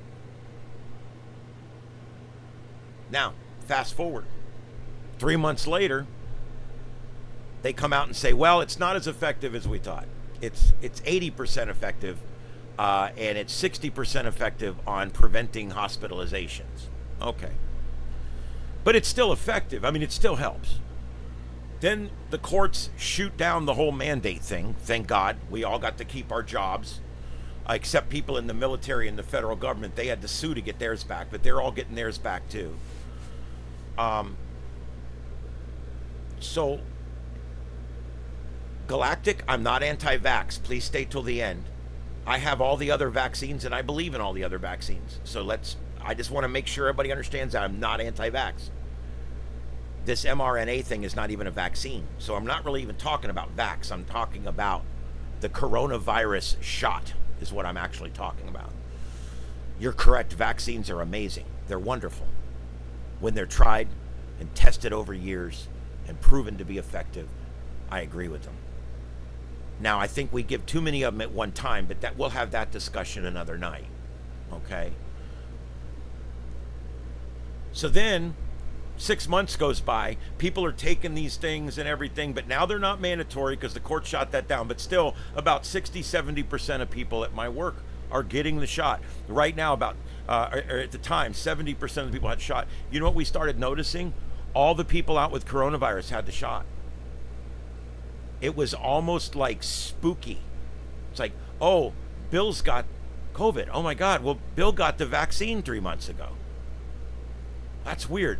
None of us that didn't get the vaccine got it later on. I got it early on. A lot of people got it early on. And we got it. We stayed home like we were supposed to. I went to Walgreens and got the test before I went back to work. I did everything I was supposed to do. A year later, they come out and say, well, it's 50% effective. The vaccine, the mRNA, whatever vaccine, is about 50% effective. It's not as effective as we thought, but it still does give you a level of protection, a level that we feel is good. So please keep getting your booster. Booster, booster, booster. The government paid $1 billion for another whole round of boosters for the entire country that most people didn't take. Those boosters ended up sitting in warehouses going bad and getting thrown out. We spent millions on boosters that were never given. Anyway, so a few months goes by, they come out and say, look, new studies have been released. We really don't believe that the vaccine stops the spread at all. But we believe it lessens the overall effect of it, and it actually lowers hospitalizations and lowers death. Okay, that's what we believe now. Well, within the last 6 months, everything's finally come out. You don't hear about it on the mainstream news. You won't hear about it on ABC, CBS, NBC, probably not even Fox News. But the truth is, the COVID vaccine, as they called it, the COVID shot, was pretty much saline. It didn't do anything. In fact, it made a bunch of people sick. And they weren't tracking the side effects of it. Why? Because the government controls the information that they know is not going to be in their favor. The government never does a study without knowing how that study is going to come out.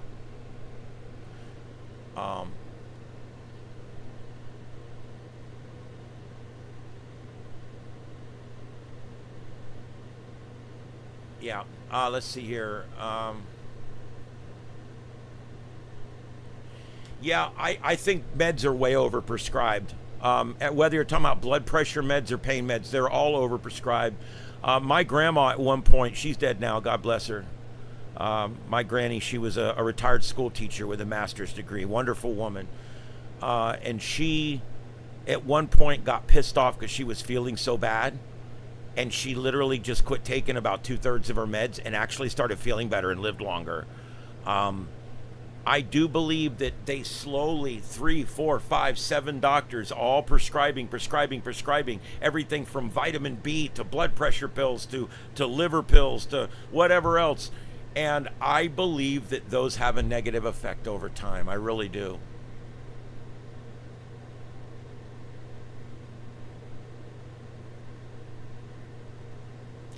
BJ, you're right. There was a lot of scientists and doctors that came out originally saying I would not take the COVID vaccine, and they were suppressed. They lost their Facebook accounts. Their YouTube channels were shut down. They were drummed out of it. They had their licenses suspended. You were not allowed to speak ill. Remember that? If you said anything negative about the coronavirus or anything negative about the vaccines or anything, you lost your YouTube account. You lost your... We were broadcasting on YouTube. Our radio show was being broadcast on YouTube, and because we were talking about the hoax surrounding the coronavirus shot, our YouTube kept getting flagged every day because we were talking about the news on there.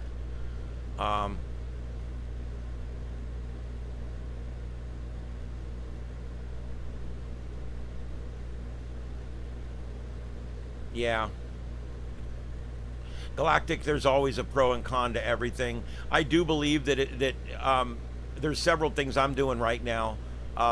We all, when we get to be 50 plus, and I'm in my mid 50s now, we all have to kind of look at what we can do, little things that we can do along the way to help our body, our aging body out. And I'll tell you, one of the things I've done, I've almost cut starch completely out of my diet. I still have French fries about twice a week, and maybe a little rice or noodles or something about once a week. That's it. I'm going whole days without any without any pasta, without any rice, without any potatoes, no starches at all. And I'm doing mostly a keto right now. I cook as much red meat as I want every day. I have 2 meals a day. I cook as much red meat as I want. I keep large amounts of fresh ground beef, and I eat it fresh. I like my ground beef fresh. I will eat frozen. I've got frozen if I need it, but I prefer fresh. I make me a big patty. I stick it in the pan. I fry it, cracked pepper on top, Everglades seasoning, and garlic. Perfect burger. I burn the outside. It's still red in the middle. It's called black and blue. That's the way you're supposed to cook a burger. And never smash a hamburger. When you see these idiots at the grill smashing the burgers at the grill, they're ruining your burger. Don't ever smash a burger and only flip it once. If you ever take any advice from me on this channel, the perfect burger, a really hot fire, only flip it once and never smash it, and season both sides. That's how you make a perfect burger. Oh, look at me, I'm passionate. Oh, I shouldn't have been so passionate. I'm sorry, guys. I'm just kidding.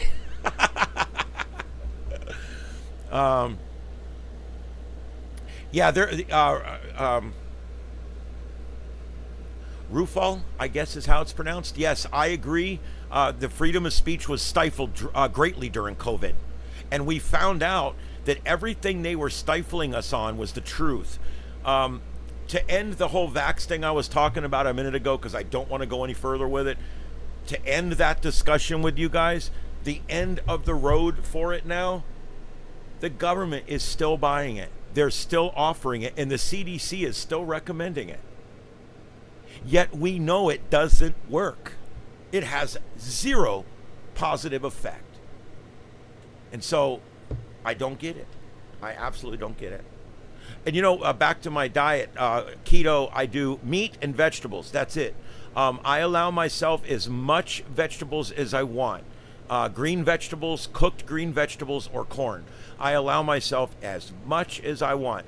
Broccoli, I got steam in the bag broccoli, steam in the bag broccoli cauliflower, steam in the bag green beans, steam in the bag peas, steam in the bag spinach. I have cans of corn, cans of peas, cans of green beans. I love vegetables. I cook them. Butter. I use Brummel and Brown butter because it's made out of yogurt. And it's a lot better for you than either margarine or real butter. So I use Brummel and Brown butter. I can use as much of it as I want, and I put it on there with Everglades seasoning, a little bit of garlic on there with my whatever my vegetable is, okay? And I have a big bowl of broccoli and a big fresh hamburger patty that I just cooked on the stove.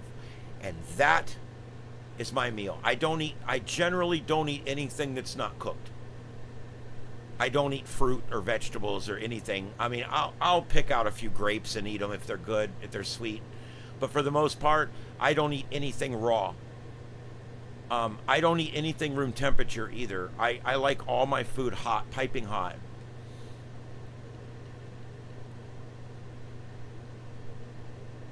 It is true. Another thing I got away from, I was buying a big pack of sliced turkey and a big pack of sliced ham, and I used to cut it up in my green beans, and I would do all this, and I don't do that anymore. It's not good. The only thing I do now is I have a little pouch of natural bacon bits, and I'll sprinkle just a little bit of those in for flavor every now and then. But the key is starch. Starches are so bad for you. They really are. And so I've cut out potatoes and noodles and rice, and that makes a big deal. And then they're finding, see, we were talking earlier about how the opinions have changed over COVID shots and the opinions have changed over medicinal marijuana. Well, the opinions have changed on these diets too. If you remember back in school, do you guys remember the food pyramid? You guys remember that? I'm gonna tell you guys something. The food pyramid is actually flawed. And when we were in school, I think this is the one here.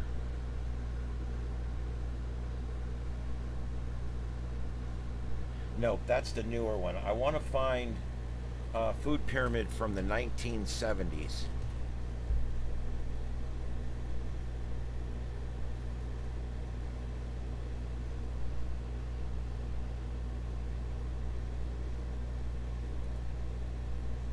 Okay, well here's a good comparison. This will work. Open image in a new tab. Wait a minute.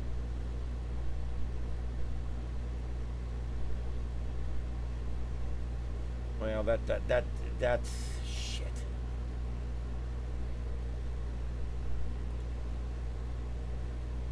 See, along the way somewhere, government told you to hate meat. You guys remember that? Government told you a long time ago that you should hate meat. And the truth is, we're carnivores. We're more carnivore than we are herbivore. I mean, I know we're omnivores, but still, we're more carnivore. We're designed to eat fresh meat and animals. That's what we're designed to eat. So, basically, what happened was in the here, I'll put it so you guys can see it here. Here's the food pyramid from 1970 when I started school. Actually, in 74, I started kindergarten, 73, whatever. And that was the food pyramid.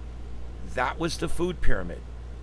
Now, actually, the food pyramid's more what's on the right. This is now the food pyramid today. Notice the difference? Now, I'm going to give you guys a little quiz.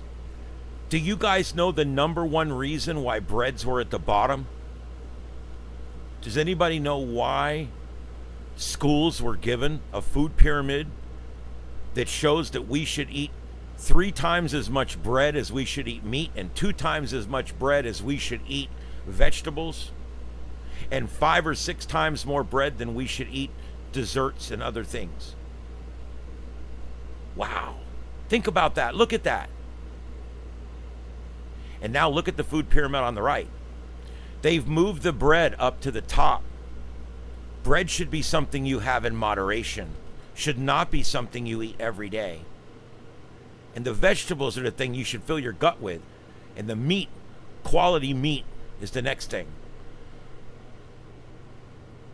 Does anybody know why they did it this way? I'll give 10 points if anybody can tell me why they would send that 1970 food pyramid out to all the schools.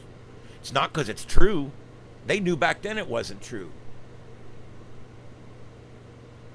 I'm going to give it 1 minute. I want to see if anybody comes up with the answer. Does anybody know why they put all that starches on the bottom of the food pyramid and they put the meat way up here?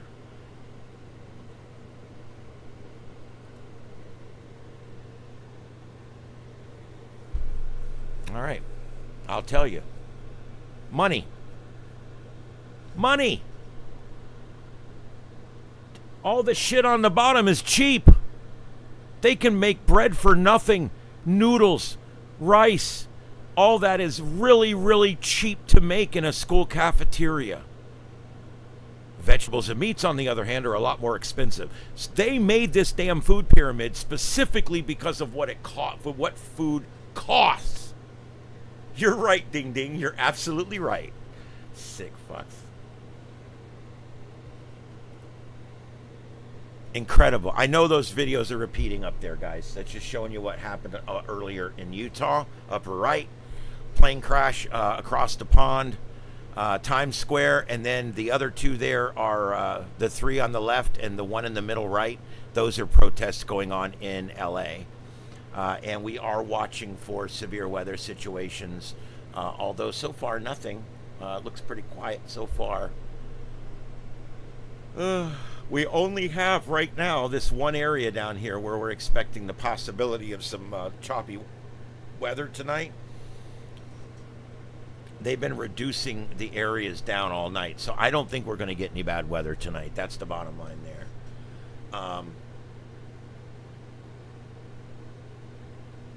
Yep. Yeah, I think it's absolutely amazing to me that they literally were feeding kids based on, hey, we can make bread really cheap, so let's fill their ass up with bread.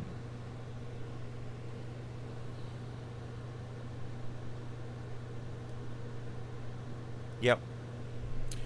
Yep, they did not want, and the truth is what you should be eating is meats and vegetables, and that's it. Leave the bread out. Just leave it completely out. You know, when I was growing up, a lot of families cooked the bread with every meal. My family didn't necessarily do that. Every now and then my mom would make a cornbread, like a Jiffy cornbread or something, or, you know, every now and then she'd make some biscuits, especially if we had something to put on them. But bread was not an integral part of every meal for my parents. Now, for my school, it was. Every day in school, I would get 1 or 2 starches. I would get a big thing of noodles or potatoes with gravy, and right next to it, a big old dinner roll. I get 2 starches for dinner, for lunch. A little teeny thing of meat about this big, and a little thing of green beans, and a big old thing of noodles, and a big old piece of bread, and a chocolate milk, and that was my lunch, and that was what they thought was best for us at the time. Bullshit. They knew what was best then, just like they know what is best now, but it's cost.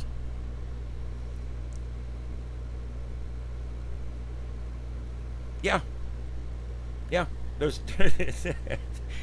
I know. I come up with some crazy stuff, but believe it or not, there's actually what I talk to you guys about is actually things I'm very familiar with. I deep dive topics is one of the things I do at work. I deep dive topics, whether it's medical marijuana or starches in school meals.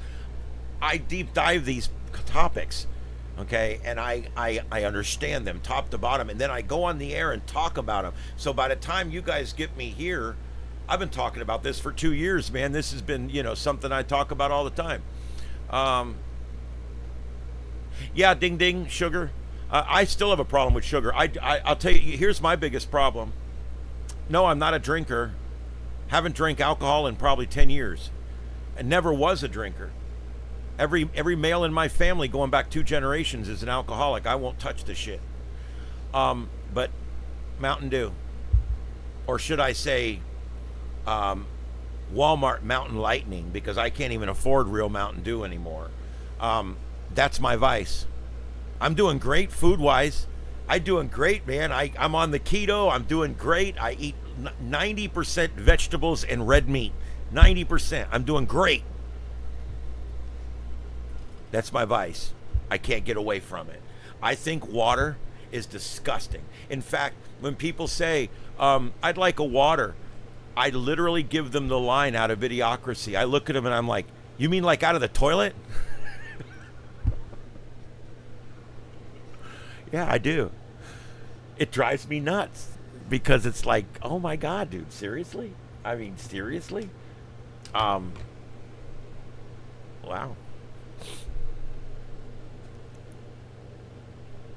You're right. Ding, what happens, and you're absolutely correct, starches are converted by our body into sugar. And then our body has to get rid of it, just like it does in organic sugar. It's crazy how it works, and it's not good. I mean, people are crazy. Like, I've had people call me and say, they say I'm becoming a diabetic. And I'm like, okay, well, did they talk to you about some changes to your diet? And you know what the first thing they tell them? Stop the starches. You're better off eating a candy bar. At least that hits you all at once and it's gone. I mean, when you eat these starches, they sitting there all day making sugar.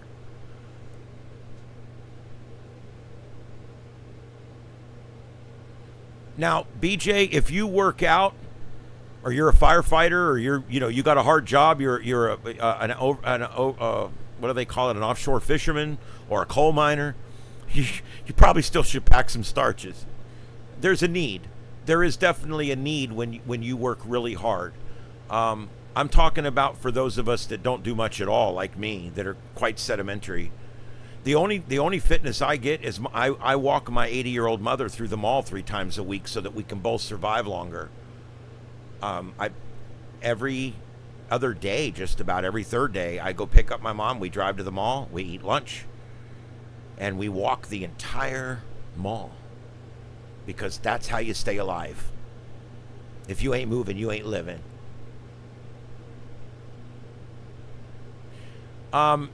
BJ, I think you're being funny because I've tried to like zero out my sugar. It's very difficult because everything I like to drink has sugar in it. And of course, like I said, with the carbohydrates, that all turns into sugar too.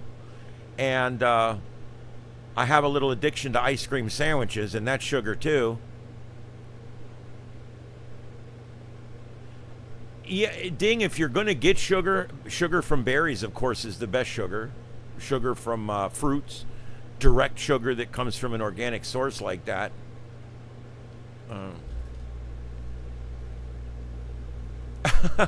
Thanks, Galactic. I appreciate that. I'm glad my discussion with D earlier didn't run anybody else off. I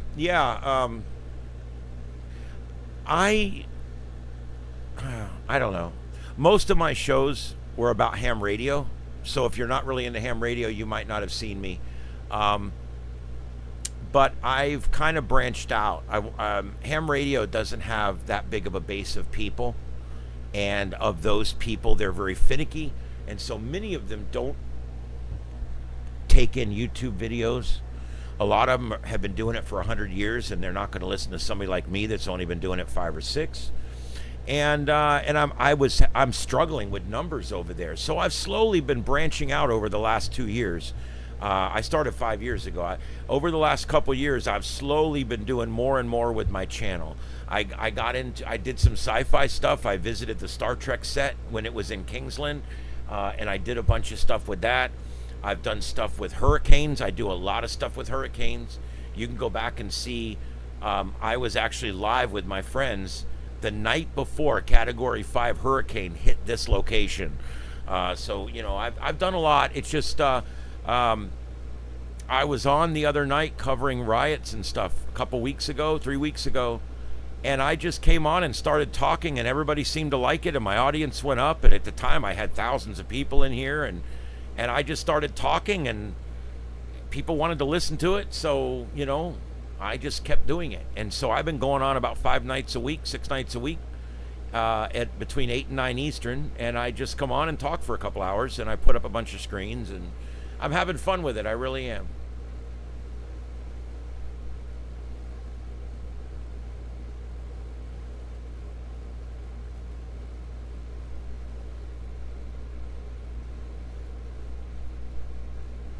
$50 miles a week. I wish I was doing 50 miles a week. I'm walking like 3 miles a week, but I'm getting there. We're working our way up.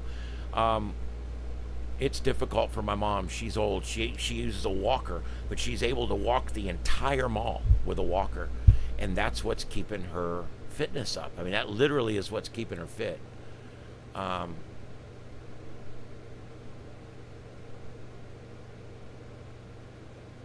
There you go, Douglas. That's how you do it, buddy. That's how you do it. That high fructose corn syrup is bad. And I love it, too. I love anything with that in it. But you're right. You just got to get rid of it. Alcohol, I've never been a drinker. But I know one thing, that people that drink, at least anybody that drinks to any kind of excess, is going to immediately start having health problems. The processed foods, like I said, I've cut out luncheon meats. I've cut out a lot of the processed stuff I was eating, and I'm trying to stick to fresh ground beef and stuff like that. Yeah. Yeah, that's good, Douglas. I'm glad to hear that. It's a success story, and that's good.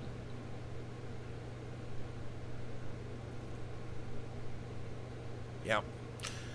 Oh, man, my biggest problem is I'm a picky eater. And I don't eat any kind of exotic foods. And people find this interesting, but we talk about this on our local radio show. I don't know if I told you guys, I do a local radio show. I am the producer, but I'm also on air. And my host and I have been doing radio together for 14 years at the same station. He left for 2 years and went to Congress and came back. And I produced another show while he was gone. And then when he came back, I immediately, he had to have me back or he wasn't coming back. So there I was. And I've been producing him ever since. So him and I go back a very long way. And we have a great show. And we talk about a lot of these in-depth type discussions on our show. Even though it's technically a political show, we both get so burned out on the politics. And but no, we have, I'm not allowed to say this on my station, but I can say it here. We have one of the top 3 radio shows in this entire listening area. Not just top for the slot. We have one of the top 3 overall radio shows, and some months we are the #1 show in Southwest Florida, and our audience daily reaches about 100,000 people. So I love what I do. I feel like I have a lot of reach there, and so when I come here, I don't like to do any politics. That's why you guys can be talking about Trump and DeSantis, and you guys can be talking about Kamala Harris and all that up there, and Biden. I don't care. Talk about it to your heart's content. I do that shit at work, and I'm done with it at work. I don't want to take it home with me anymore.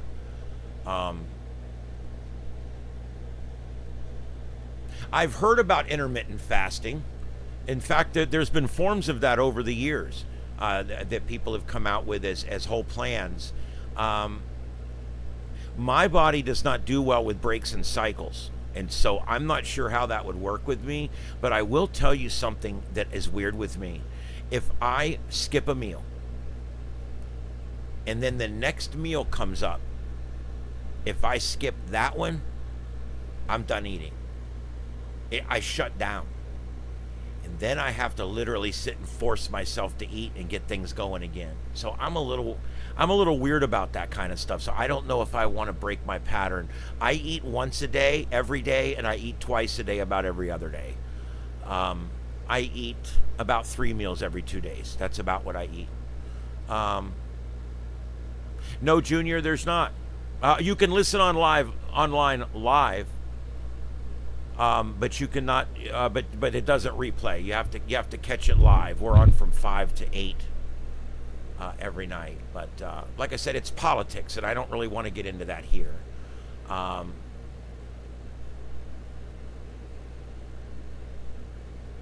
I don't have a Discord. I don't have any other social media. I do have an X account and a Facebook account that I post shorts to, simply just for reach. And that's about it. I really don't. I'm hoping to eventually find people that want to help me. I'm hoping to find more people that want to get involved with Starship Studios, and find people that want to work with me and do more things and help me expand out what we do here. But right now it's just me. I've got a couple folks that do their own channels in here, and we help each other from time to time. But for the most part, it is what it is. So, and I don't normally do this, but I will tonight. I don't know why I'm feeling froggy. Give me just 1 second.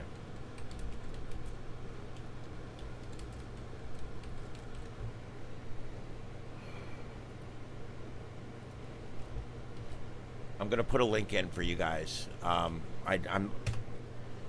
there it is. If you want to listen to my station, there it is. I don't like to put it on and talk about it much because all news is biased now, and I don't want people being mad because I work for one side or the other. When I'm on here, I'm in the middle. I like it that way. But I do work at a Fox News radio station that's locally owned. We're an affiliate. We're not owned by Fox News. We're locally owned. We're one of the largest locally owned broadcast conglomerates in the country, and we love it. Locally owned and operated here. 4 TV stations, 11 radio stations, and 3 print media, all locally owned and operated. And everybody else has just been bought out over the last 5 years. Everybody else. We're the last one that's locally owned and operated, and that's not going to change anytime soon. I don't like when news is run out of New York. I like when your local news, I like when the guy that makes the decisions is here in your town. That's the way your local news should be. I don't like the fact that local news all over the country now is sourced out of big places, and they fire most of the local staff and that kind of stuff. And luckily we haven't had to deal with any of that. But anyway, so there you go. That link will be good to listen every day from 5 to 8. I'm on from 5 to 8 every day. And then I come home and I go on here about 8:30 or 9 as soon as I can get here and get going. I only live 10 minutes from the station, so it's pretty easy. Yeah, so there you go. I don't get into the politics side of it as much as I get into the science side, the facts side, the troubleshooting, the fact finding, the debating. That's the kind of the stuff I get into more than, being pro this or pro that on the political side. Whatever. Thanks, BJ. I appreciate that. Yeah, if you haven't subscribed yet, throw that on there. Oh, I had a weird thing happen to me with subscribers, just so you guys know. When that whole rioting started out in the 2 days of rioting that we actually had when they burned the autonomous cars and all that, there was like 3 days, Friday, Saturday, Sunday, where there was 3 days where there was a lot of civil unrest. I was getting numbers up over 100,000 views on videos and stuff like that. And I went from just almost 8,000 subscribers all the way up to 17,100 subscribers. And then, ever since then, I've been losing subs. For 3 weeks now, I've been losing subs. I'm down to 16,700 now. So I've lost almost 400 subs because I gained 10,000 so fast. You see what I mean? When you have a lot, you lose a lot. People cancel their accounts, people cancel their subscriptions, people get their accounts banned, people get their accounts suspended, accounts go away for no use. There's different reasons, whatever the reason is. Also, I hear that Facebook even truncates accounts off of people's pages that they haven't been to in a long time. So there's a lot of reasons there why this happens, but it does definitely happen where there's this phenomenon where if you suddenly gain a lot of subscribers and then you go back to normal, it'll seem like you're losing subscribers. And literally, I'm losing 125 subscribers a week for 3 weeks. And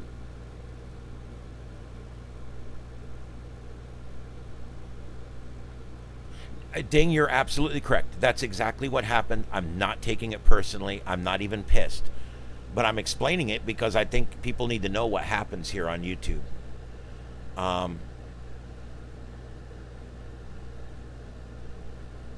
Yeah, that's the reason why I could sit there and do ham radio videos till I'm blue in the face and I get 500 people that watch it and that's it. I go on when they're doing a manhunt.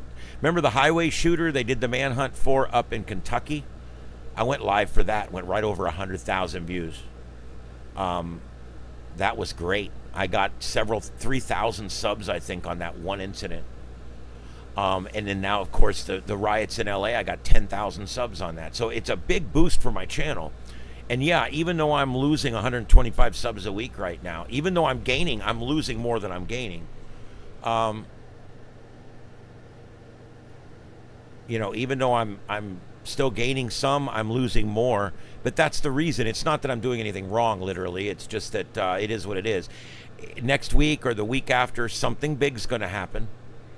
There'll be another manhunt or something, and I'll be there. And now I've got 8 computers ready to go. Remember, I just finished the studio not long ago, and then I've taken a lightning hit, which took out a bunch of shit. I've got most of that back up and running. I've got some of it fixed, and I've got parts coming for other stuff. And so now when the next one happens, I'll be able to put up multiple streams, like one for each town and stuff like that, plus have the main one here. So I'm going to be able to hopefully bust those numbers way up again next time something big happens.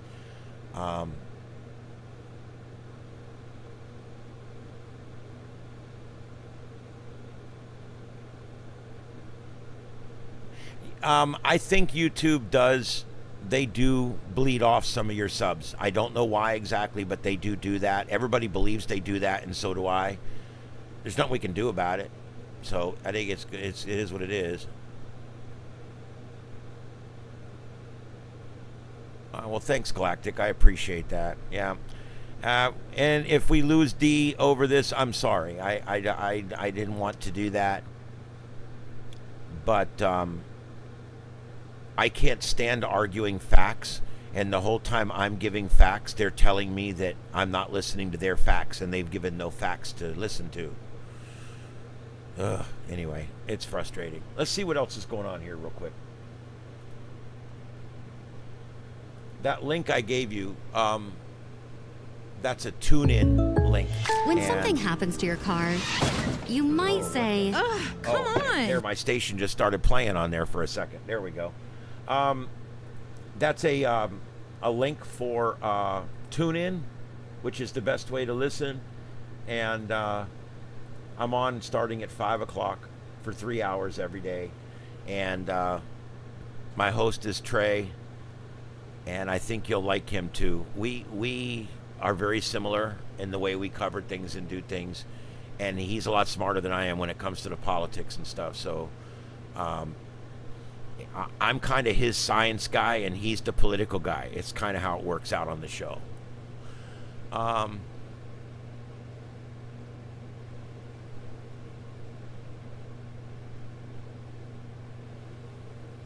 Yeah, I'll get in that club. Let me tell you guys something. My goal, I'm telling you, my goal, see where I'm pointing right there? That's where my silver plaque's going to hang. I've already got the nail is already in the wall. Right there. It's going to hang right there. I don't mean to sound like an asshole, but when I decide to do something, I do it. I decided I was going to be a fireman. I went to fire school. I paid my own way. I did it myself. I decided I wanted to be an EMT. I went to EMT school. I decided right after I got paid, I became a paid firefighter. This is something you guys don't know about me. Right after I become a paid firefighter, I decided I wanted to be an officer. I didn't want to be a firefighter. I wanted to be an engineer. I wanted to be a lieutenant. I had visions of much greater things. And so the year after I started full time, I started going to inspector school. And then I went to officer candidate school. And then I went to instructor school. I went to all of it. And at 21, I became the youngest fire lieutenant in Lee County. Because I set my mind on it. And I decided I was going to do it. And I went and I did it. I put myself through the education. I paid for it myself. I did it myself. I worked it out. I wasn't married. I had no kids. I was young. And I just did it. And then while I was a firefighter, I was the only person in the county that there was actually 4 of us that were full-time firefighters and part-time cops. There was actually 4 of us. But I was the only one that also was an emergency manager with emergency management and volunteered at the other fire department across the river. I was very busy. And I did all this stuff. And I grew a mustache. Did I tell you the story about the mustache? God, I hate telling all my stories in one night. I got promoted to lieutenant. And on my first fire scene, it was a red Fiero that caught on fire on a road called Sedgeville Drive. I still remember it like it was yesterday. And I'm standing there, and I'm talking on the radio with Lee Control, telling them fire's out, fire's under control, 10-6 mop up. And the lady walked up, and she asked my engineer, who's in charge? And he said, that's my lieutenant right over there. And he pointed to me. And she said, no, not the Explorer Scout. Who's in charge? And they gave me a hard time about that for weeks. And that's where I got the name Fire Cub. They were calling me that for years, Fire Cub, because I was the youngest one that ever did it. And so it is what it is, I guess. I went into the chief's office and he says, I got a piece of advice for you. And I said, what's that? And he says, just grow a mustache, for Christ's sake.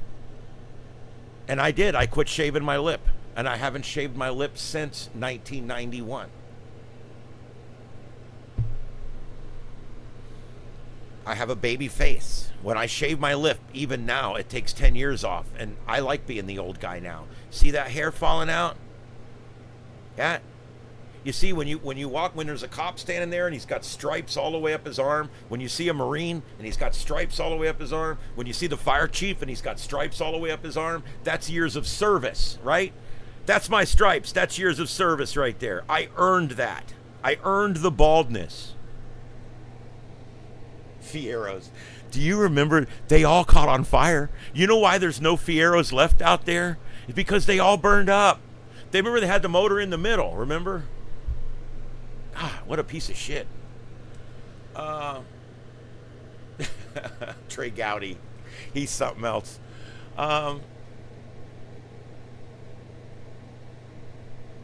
Yeah. Echo chambers is a big problem. I don't like to be in them. I could easily sit in an echo chamber at work and just listen to nothing but we put out over the radio or whatever, but I'm not like that. There's some things that everybody has a big opinion on that I don't have an opinion on at all. It's weird, but there's other things I do have an opinion on. And one of the things, I'll get an opinion on something if I realize that somebody's talking out of their ass about something. I'll suddenly become an expert. I'll start pulling up the facts and hitting it back and do it. Because I was on the debate team. I love a good debate. But I hate a debate when it devolves back into, you're not counterpointing any of my points and this and that. No. You're being disrespectful. No. I get what I give. I give what I get. Yes, that's a real mustache. It's real. Yeah. It actually could use a little trim. But yeah. I don't know why. I don't even like mustaches. When I look at guys with a mustache, I don't generally like it. I mean, I'm not in the guys, but I mean, like when I'm looking at a guy, I'm like, I don't like mustaches on guys. But I have one because I need one, I guess. It's like a utility thing. A Ford Pinto, yes, or a Gremlin maybe. AMC had the Gremlin and Ford had the Pinto and Chevy had the Chevette. And Dodge had the Dart and the Omni, Dodge Omni, the 024. That's what my buddy Rob had growing up. It rolled over on its side one time, but the people kicked it back over and sold it to him for next to nothing, so we drove it around for 2 years.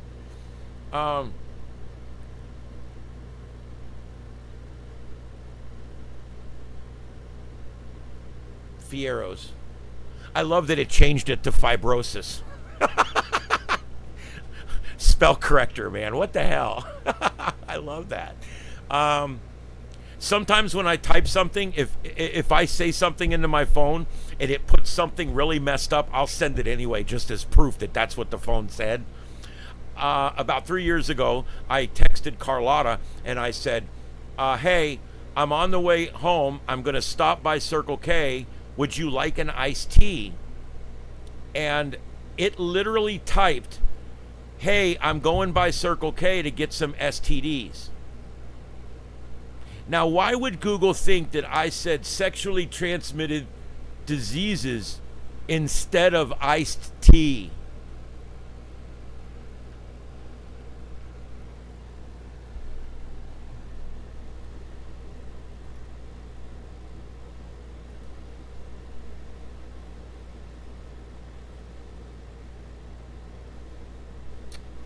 All right, let's see what else we got going on here.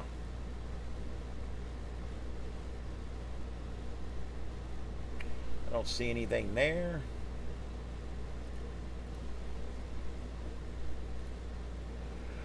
Let me see what we got live here. I'm going to be signing off soon. I've been on for 2 hours and 19 minutes.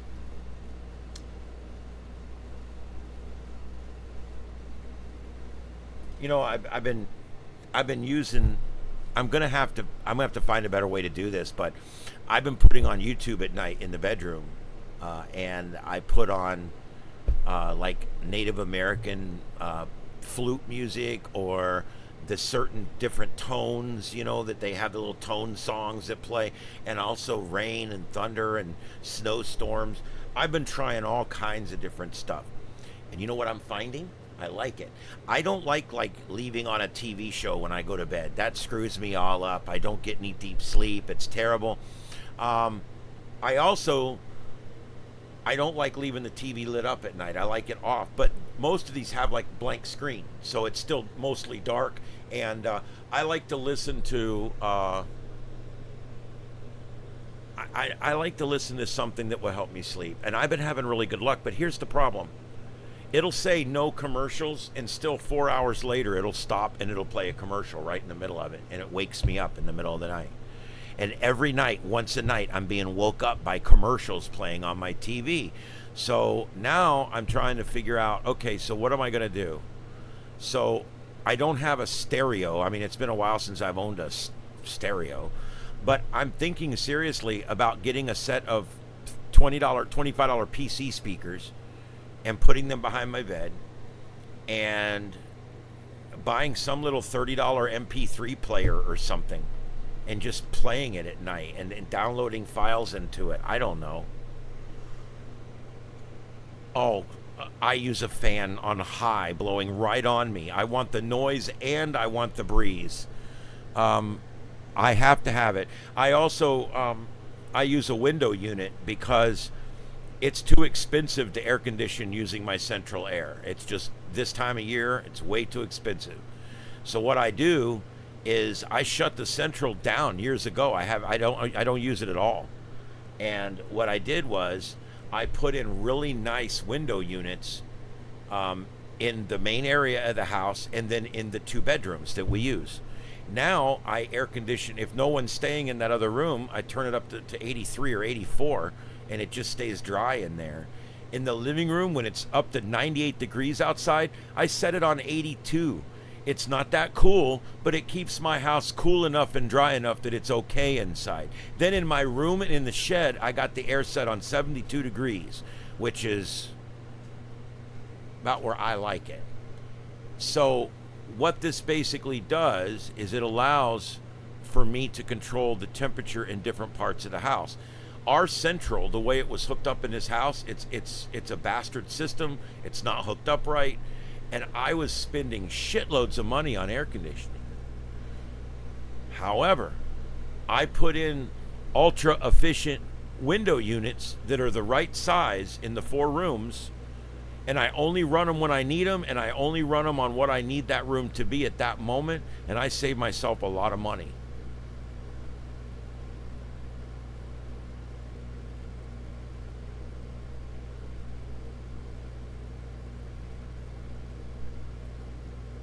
Yeah, I used to block YouTube ads, but the day I monetized, I got thinking to myself, you know, you can't. I don't like being a hypocrite. You guys can do it, it's fine. It doesn't bother me. I'm not mad. But as a YouTube creator, I just felt that I couldn't do it anymore, and I actually turned it off. And I skip through the commercials now, just like everybody else.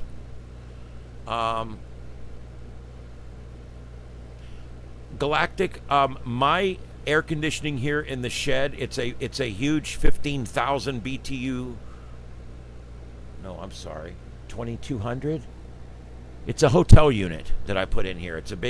It was a $900 hotel unit that I put in here, because all these computers and all these lights and all the stuff and all the people and everything, even though I insulated the shit out of this thing, I had to put a huge hotel unit in this. But it gets great gas mileage, and it can cool this place down in no time.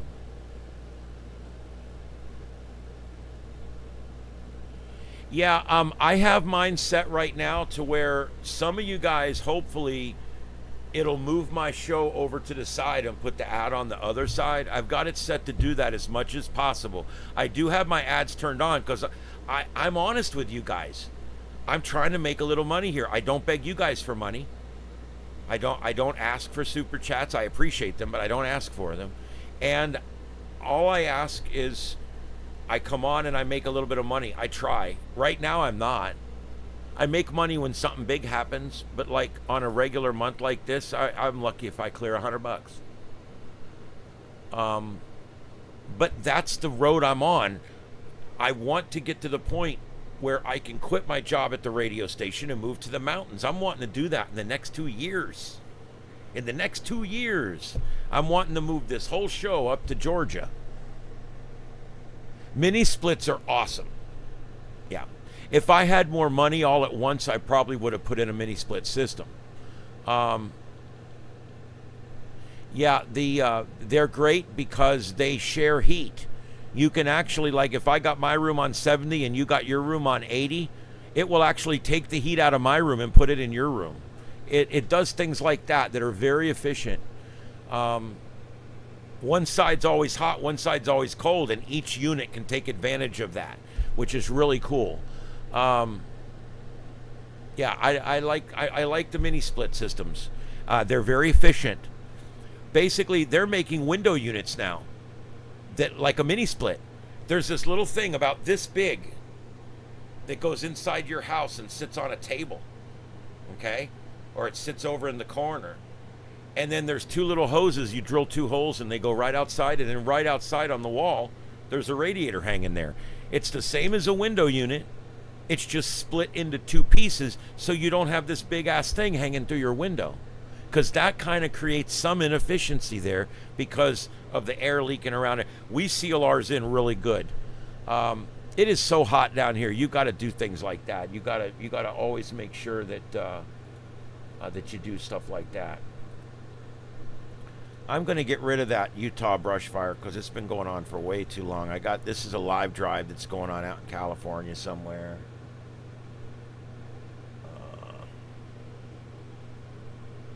Let's see if I can find some other stuff to put up that's cool.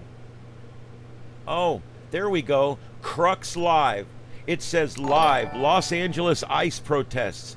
Federal judge halts indiscriminate raids on LA. Trump latest news. Crux. And it's showing that it's live. It says live. It shows live. And it is tagged live. And it's that protest video with the cops on the horses out in front of the federal building from 23 days ago in Los Angeles, California. And that's what Crux is showing right now. And they're portraying it as a live video. The truth is, those bastards don't care. They just don't give a shit. They don't care. They're doing what they do. They don't care. They're just trying to get hits. Me, I only get hits when I put up something legitimate. I don't put up everything. I only put up things that are legitimate. It looks like my Baltimore. I'm having some issues on some of my streams right now. I see that. Wow. All my pages on all my streams crashed. That's crazy. I'll have to go shut all that down before I go to bed and restart it.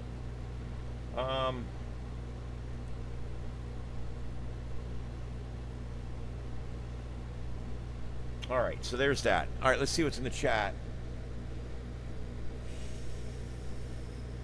Rural New York. Well, there you go.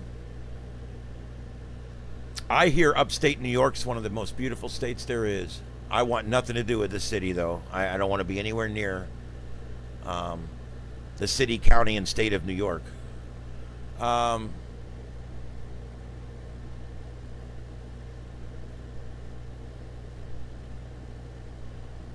Galactic, that's an interesting point. Yeah, I mean, that's an interesting point. I haven't really noticed a reduction in forward motion on these storms. But that is something interesting to look into. They did reduce the number of storms this year slightly, but ever so slightly. But hey, it is a move in the right direction. We do have something to watch in the tropics. If you guys want, we'll take a quick peek over there. Right now, there is an area of interest that we are watching. This is from the National Hurricane Center in Miami, Florida.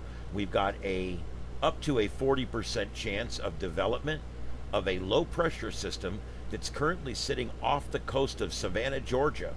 And that low pressure system is going to traverse the state, basically do the exact opposite of what the one last week did.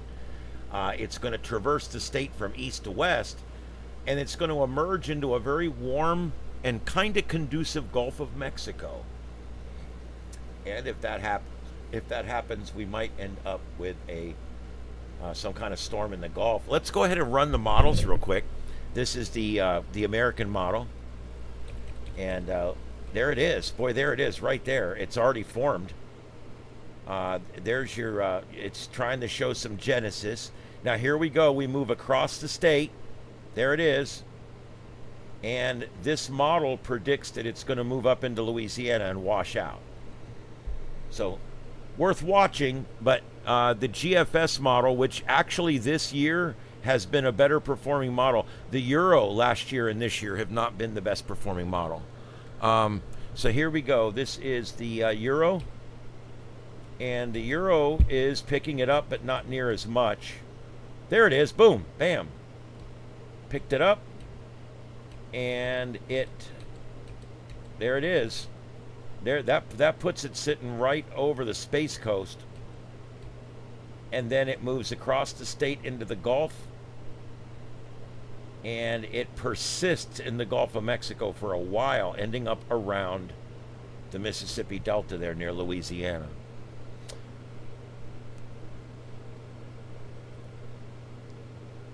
Let's take a look at the CMC. Another decent model. There it is. There it is. This brings it across pretty quick. Emerges into the Gulf. And it washes out over Louisiana as a low pressure system. So the models really aren't picking it up yet. But it is something out there to look at anyway. It's been a fairly slow starting season. Guys, Mike's weather page, I suggest everybody has that on their list, their links, because that is the best.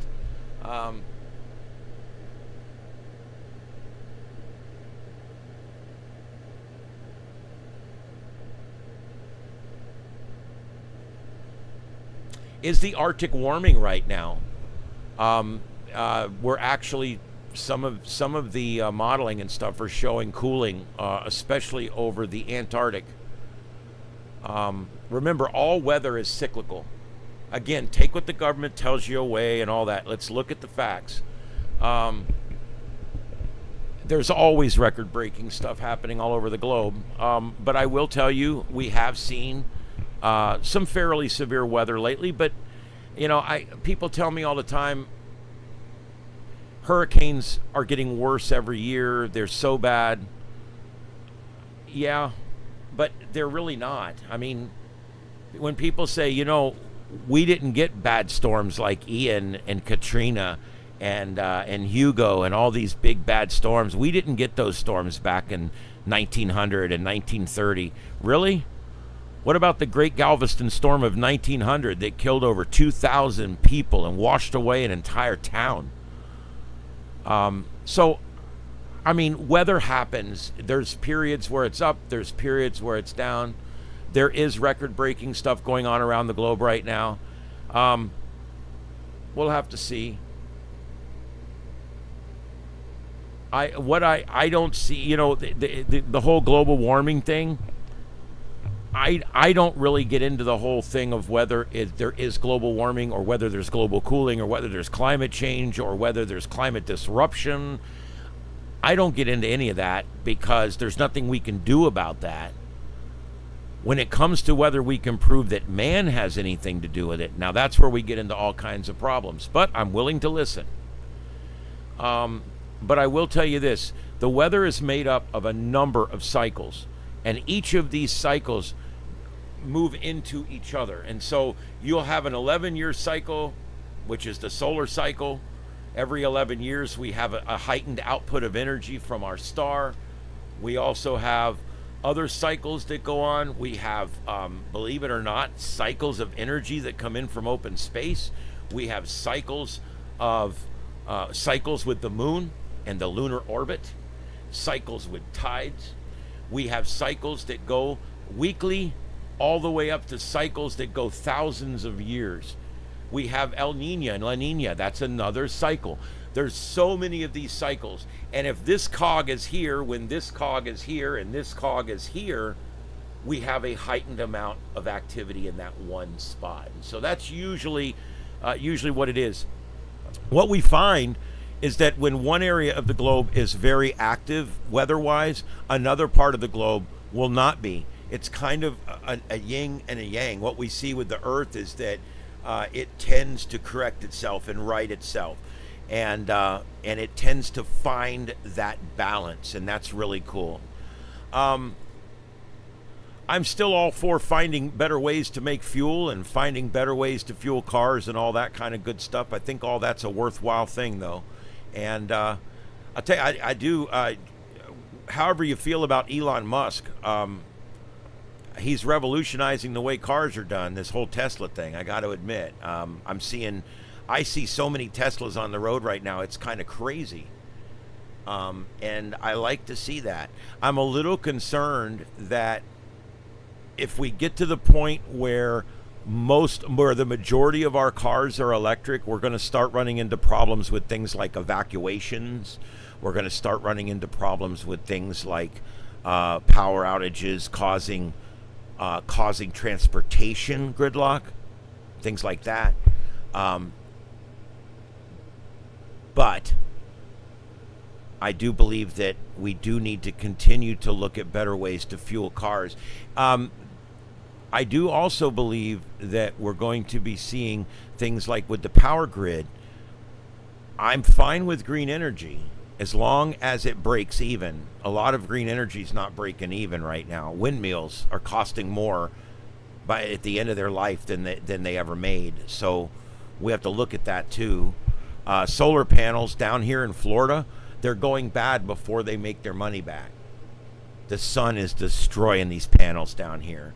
There's a big panel farm. I talked to a guy that works at a big he works for a guy that owns one of these big panel farms, and what he does is he does the ordering. And he told me that these panels are lasting 3 to 5 years in the Florida sun, and that they have to last 12 years to make their money back. And so what's going on right now is as they're replacing these panels, they're literally in the red. Even though the electricity is free coming down, the cost of collecting it and distributing it cost more than we're making off the free energy.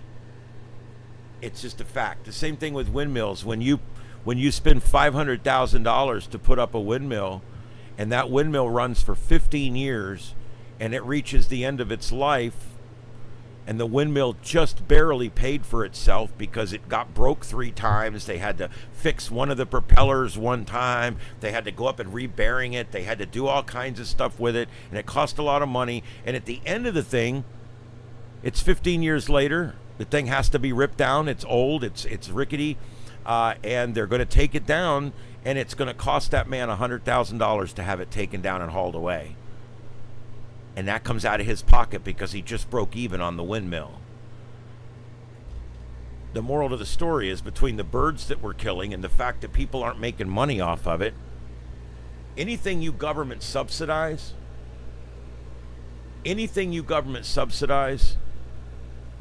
you're subsidizing it with the government because it doesn't make enough money to sustain itself.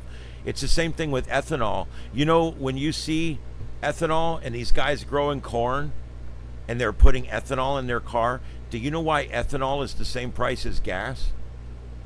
It costs $1.50 more a gallon to make ethanol than it does gasoline. It takes electricity to make ethanol, which makes it inefficient.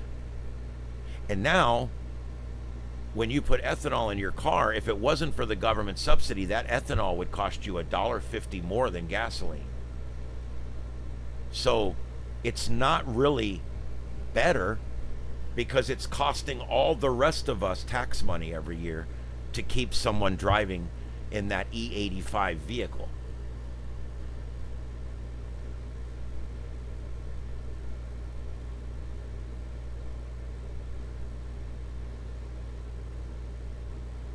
Yeah, I can see that. Your electric bill's gone up a lot due to all the storms we've had. Okay, yeah, we're seeing some of that here. Our electric companies have to recoup a lot of the money that's spent after these storms. We've had 3 major hurricanes come through here in the last 3 years, and we are seeing big power increases now.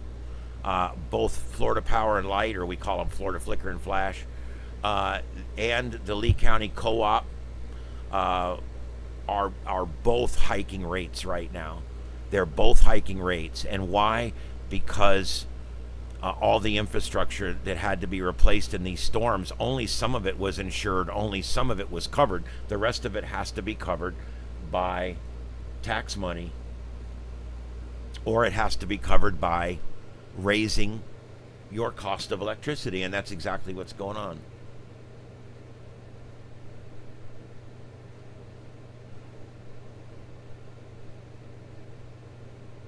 Yeah, I'm just not convinced that we're having a seriously higher amount of storms now than we were 10, 20, or 30 years ago, or even 50 years ago.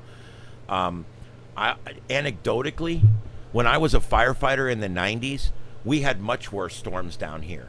Okay, in the 90s, when I was a firefighter, we had 3 inches of hail fall one time. We were driving the fire truck through 3 inches of ice in southwest Florida. We used to have lightning storms that would cause 30 or 40 fires in 20 minutes in our area. We used to have the worst storms you can imagine. We used to have floods that would flood out whole communities down here. And other than hurricanes, we haven't had any of that in 20 years. In the 90s, we had bad weather. In the 80s, we had bad weather down here. Last 20 years hasn't been bad at all, other than hurricanes. The thunderstorms down here, I don't believe are near as bad as they used to be. I can remember as a 20-year-old at my new job at the fire station, and the storm is raging so bad outside that we're all standing in the hallway wondering how long it's going to last. Bam, bam, bam. These lightning storms, we're the lightning capital of the United States. Between here, oh, there's the captain again. Between here and Tampa, we are the lightning capital of the United States here. We get more lightning strikes, and the storms are not near as strong as they used to be. Yeah, I don't know. I mean, you do see it. Some areas are getting stormier weather. I'm not saying you're wrong. I'm just saying anecdotally here in southwest Florida, other than hurricanes, we are having much calmer weather over the last 20 years than we had the 20 years before that. I've only seen hail once in the last 20 years. Back in the 90s, we used to get hail every year, a couple times a year. We would have damage from hail. We just don't get it anymore. I tell people all the time down here, I don't think the storms are near as severe as they used to be.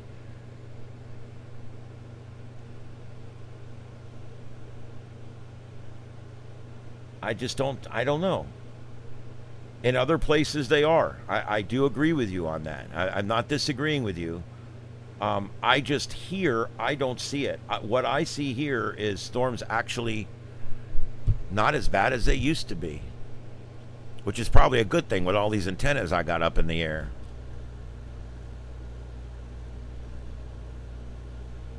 I'm looking for something else to put up in that spot, but there's just not a lot going on tonight. I swear Trump talks and 50 people put it up. Is this guy still live?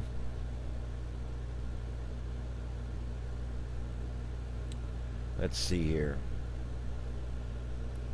Yeah, I'll put that up in place of the captain.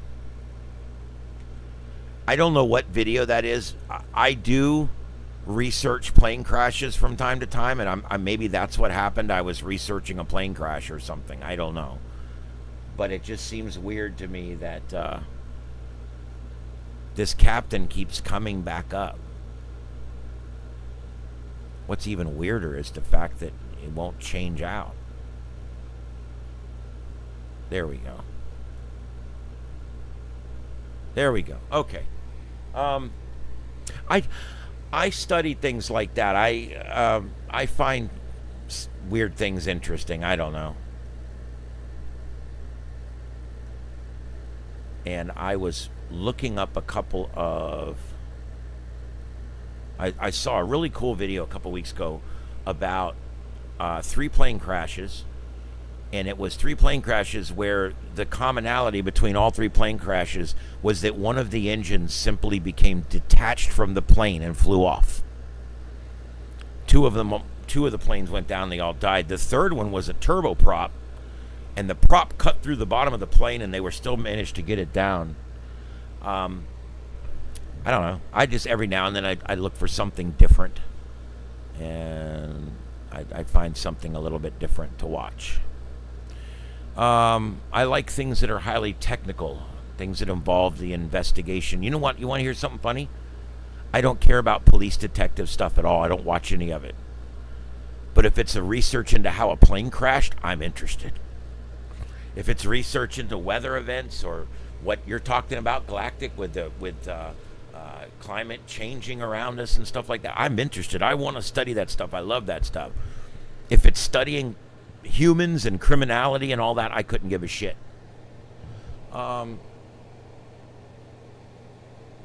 You know, Galactic, I should have said that earlier. You are absolutely correct on that. One of the reasons that it seems like there might be more storms now is because there's actually more observers and more cameras. It's kind of the observer effect. If you have only one person keeping an eye out for something, you're probably not going to have that many occurrences of it. But if everybody's watching and everybody's got a camera, suddenly it's happening every day. And I think that's part of it too.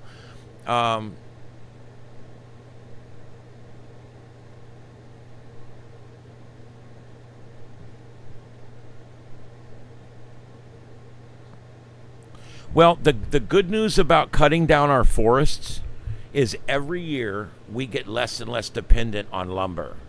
It's happening. Recycling plastics has become...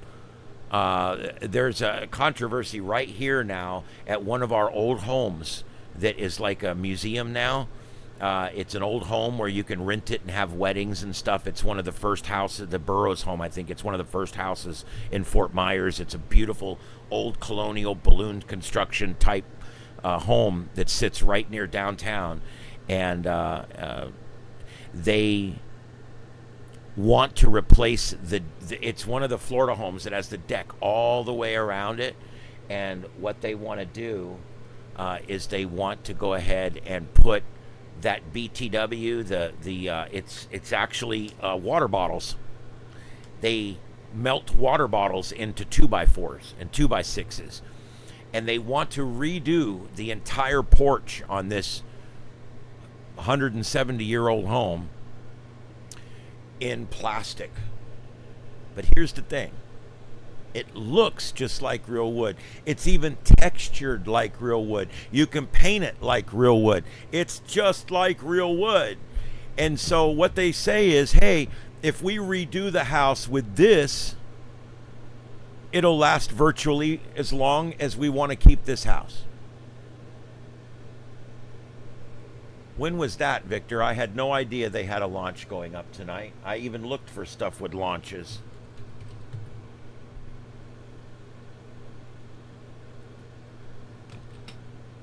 I hate when I find out something happened that I didn't know about.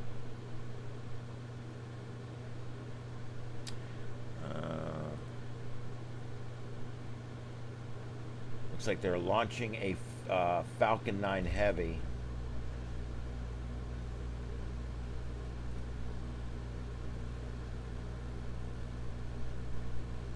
Well, that's just an old...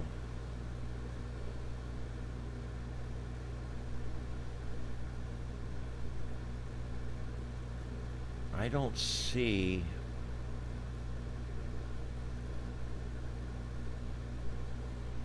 I don't know. They're showing an empty launch pad, so apparently it either took off or it's not going up today. I don't know.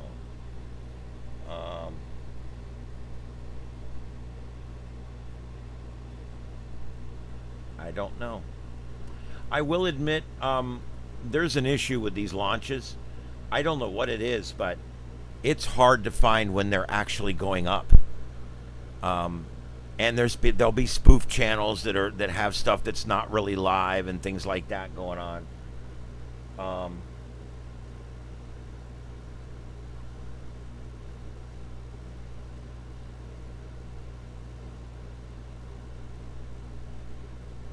There's Crux. SpaceX sends a rocket to the moon. You know, I looked up Crux. They're putting out 20, 30 streams at a time, and it's all bullshit. Every bit of it. It's all just shit that they ripped off days before. Oh, there's Betelgeuse. That's still in there. That's cool. Ugh.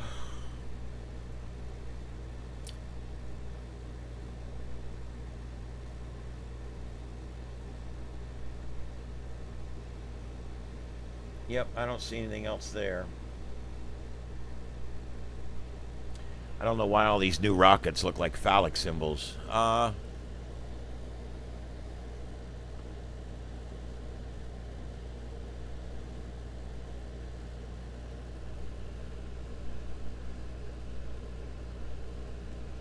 Yeah, I'll tell you, one of the things I love about the mountains is it's untouched mostly. Up where my cabin is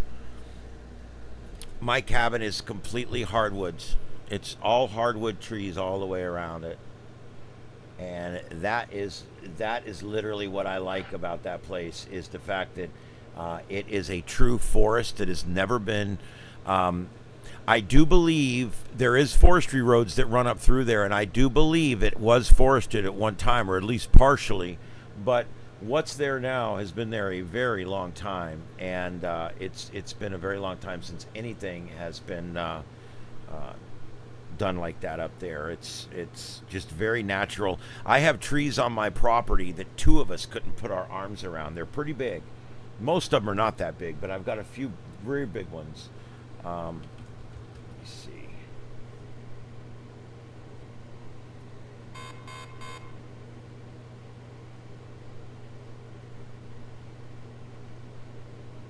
Let me try something.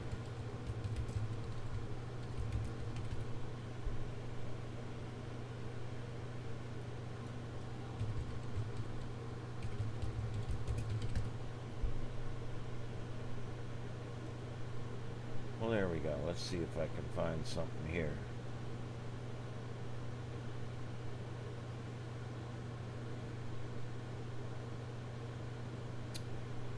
All right, let me find this here.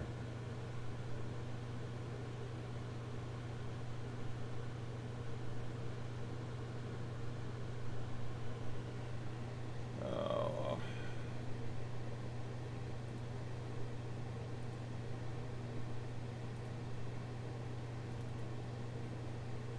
All right, give me just 1 second here.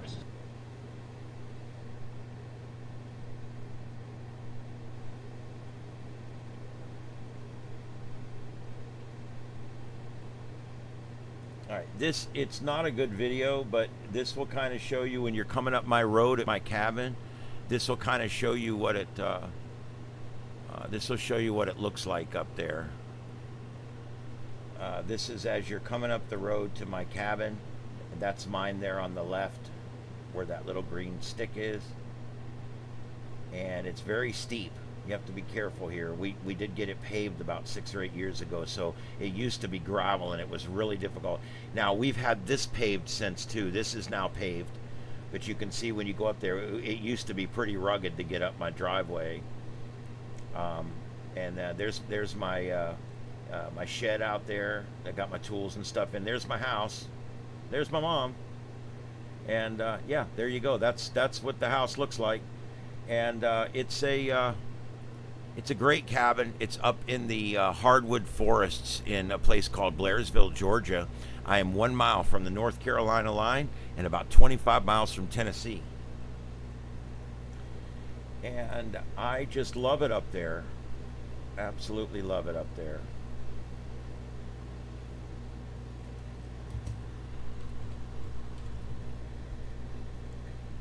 I think the one thing I like the most about it is just the fact that it's just a beautiful place.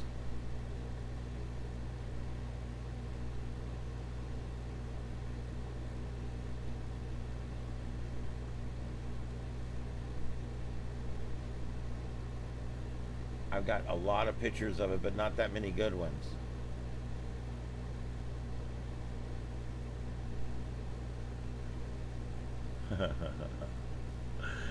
And boy, we get snow up there. Holy shit.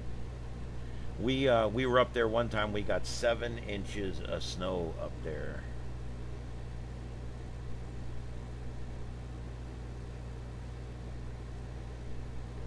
It was crazy.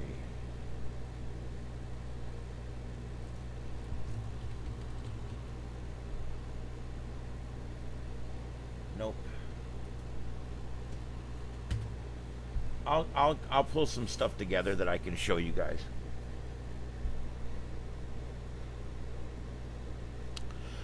When I'm at the cabin, where do I go to town? The nearest town is Blairsville, but I'm also an equal distance from Young Harris and also from Murphy, North Carolina.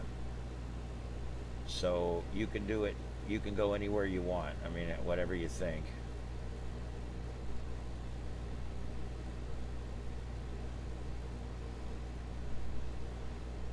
Hold on, I'm trying to find a video.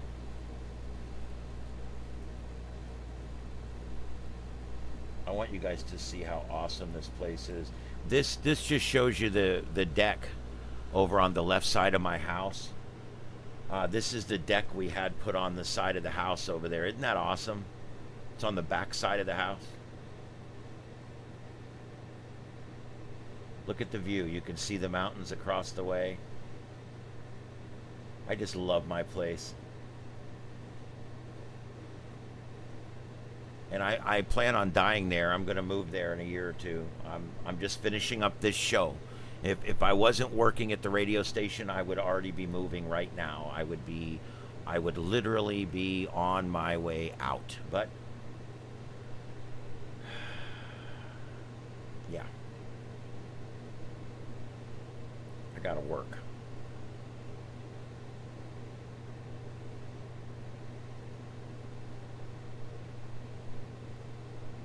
There's a certain video I'd like to show you, but I can't find it. Oh well, I'll find it for a different night, and we'll just do it that way.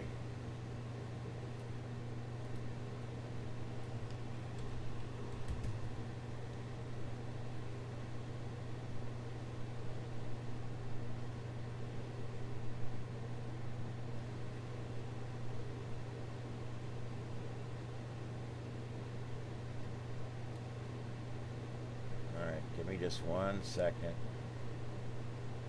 Oh shit, I think I found it. Oh, I did. I found it. Alright, I made this video. One year we got 7 inches of snow up there. And I made this video. And what I do is I play this on the TV at Christmas at home. So we can kind of be with our cabin during Christmas. And I made this high definition video. This was back before high definition was a thing. I had just bought a camera that could even do this. And you can see here I've got some different views of it. Oh, this is one of the raw ones though. This isn't the one I've edited, but that's all right. Yep, these are the different shots. Look at that. But it is definitely in a hardwood forest.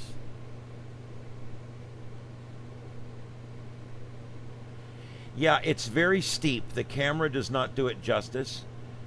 But the mountain is so steep. Over on the other side over there, going up that back mountain over there, it's too steep to even walk up. It's crazy. These are different shots of it. What I did was I'd set it up on the tripod. I'd take 5 minutes worth of static video, and then I would move to the next spot. There's only 5 cabins on the hill.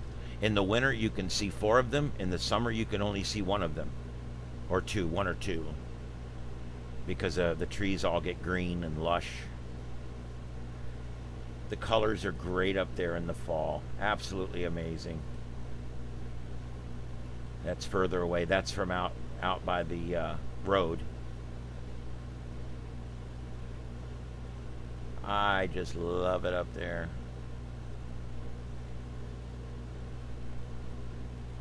We put the green roof on. When we bought it, it had brown shingles and a brown front, like a wood front.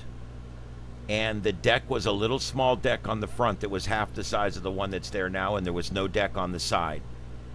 And over the last 35 years, we put the Kelly green roof on it. We put the siding on the front and the back. We put the huge deck on the front, the 16 by 16 deck on the side, and several other various things.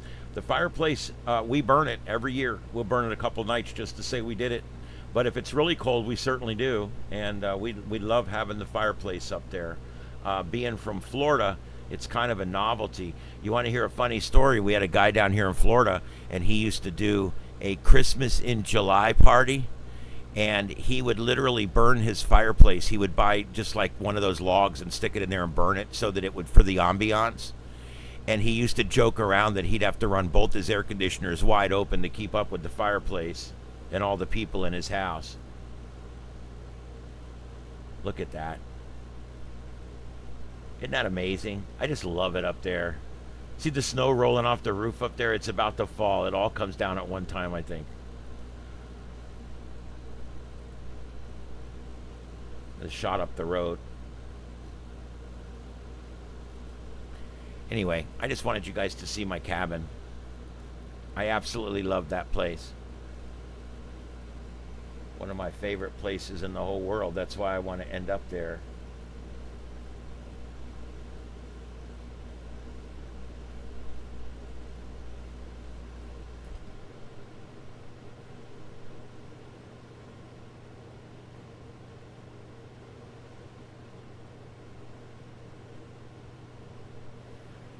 Okay, what else do we have? Anything else going on tonight? Let me check over here. Yes, and I do. I have a 40 wire hung up in one of those trees that's cut to length. And I've also got 2 other antennas over on that side deck now that you didn't see because they weren't there when the video was taken. Yeah, heating with wood is very inefficient, but it does work. It does work.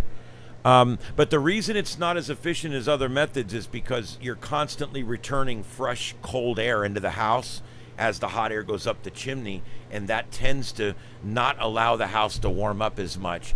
I'm right near Blue Ridge. I'm 22 miles from Blue Ridge. I take the back way right over Notley Dam, and it takes me right into Blue Ridge, about 22 miles, about 30 minutes.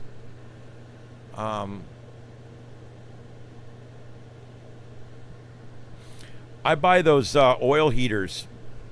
They're electric heaters, but they heat oil that's in like a coil. They look like the old radiators, basically, on wheels. We've got 2 or 3 of those up there. And I got one under the house.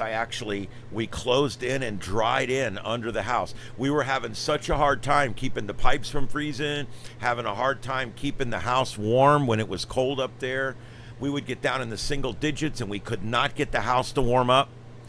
And finally, somebody said, hey, if you dry in underneath the house and throw a little heater down there, a safe heater, you will have a world of difference in your house. It's amazing. I put that oil heater down there. I turn it on the moment we get there. I have a switch. I turn it on. It's under the house.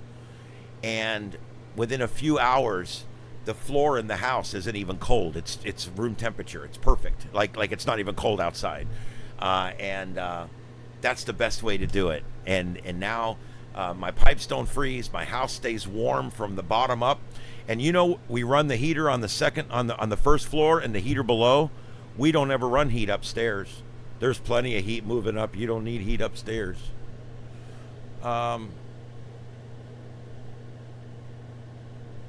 It is messy, it's dangerous, and it's not very efficient. You're much better off heating. The most efficient way to heat is natural gas, of course, or propane. The second most efficient way to heat is electricity. And depending on how you do it.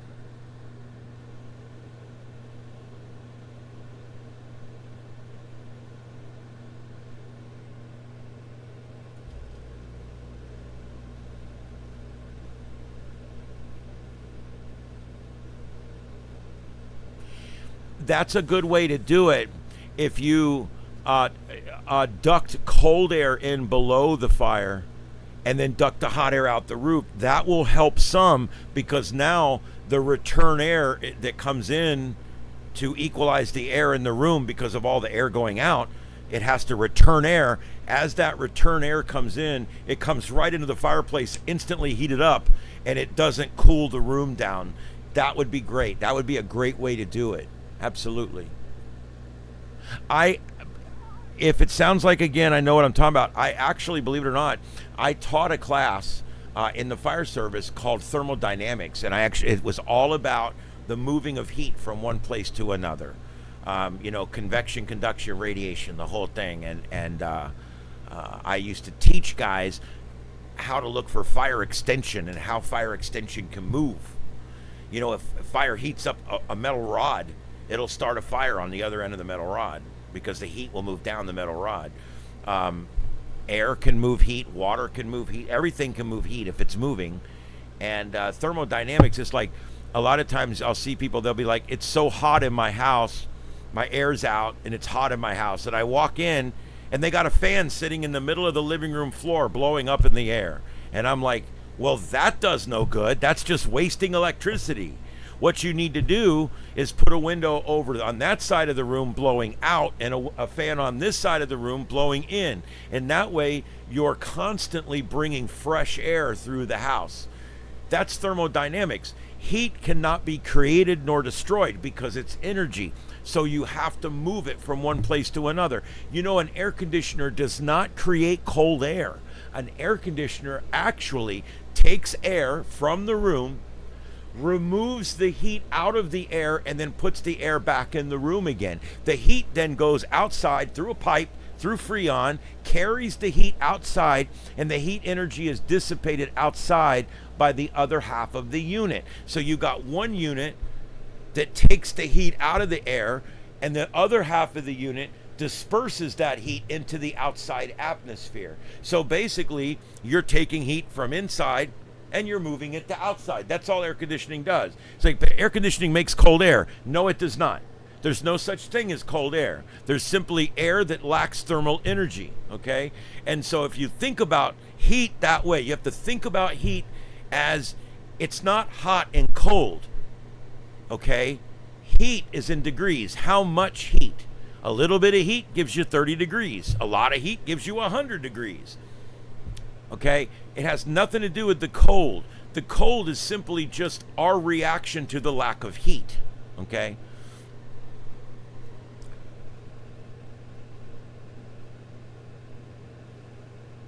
That's true. Moving air around when you're cooling with AC, keeping the air moving does better because it feels cooler in the room. That's true. Ceiling fans do that. Down here, every home in Florida has 5 ceiling fans. I think it's required by law. It's not really, but anyway. If you just put a little breeze on up there, suddenly 75 feels like 72. You can save a little money that way. But the whole idea is, if your house is hot inside and it's cooler outside, you want to blow one fan in and one fan out. Why was this important? Well, in the fire service, one of the biggest things we do for people is remove the smoke from their home after a fire. See, if you just close the house up and leave the smoke in there, things become damaged even more. So what we would do is we would arrive, and as soon as the fire's out and we mop it up and we make sure there's no more fire, the next thing we would do is we bring in tarps and we start covering everything that can't get wet, and we bring in big fans and we blow air out one side of the house and in the other side. You put the fan inside the door, blowing at the opening at 10 degrees. You do the same thing outside in the back. Outside, blowing towards the door up at 10 degrees. And what that does is it forces air in the back and out the front, and you can clear all the smoke out of a house in no time. You can also do it if you have a home with a lot of rooms. You can blow smoke into both the front and the back door, and then go around and open each window in each room until each room is vented out. That's a great way to do it in a multi-room place. But venting out an area is very important after a fire, and so I found the most efficient way. We used to hang the fan in the door. That's not the most efficient way. You put the fan 6 feet inside the door, blowing out, and that works much better. People just when you think about heat, you have to think about heat as an energy. It's an energy. How much of the energy is there? That's the question. If it's 90 degrees outside, there's a lot of heat energy in the atmosphere. Behind the door. Oh, I see. Yeah, that'll work. You just want to get it moving around. That's the main thing. I haven't even gone and looked at the moon yet.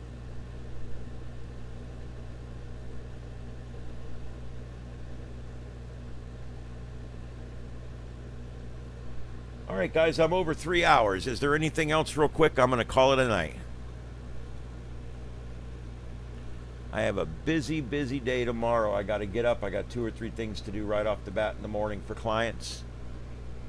And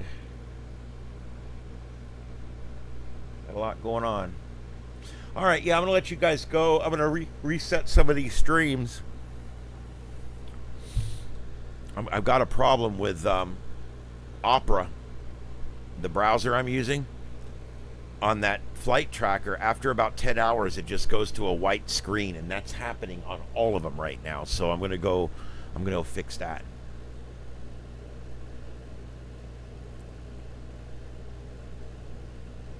All right, well, Galactic, I'm glad you guys enjoyed it. Ding, Victor, everybody, thanks for coming in. Douglas, thanks for coming in. And yeah, I hope D comes back. Maybe he'll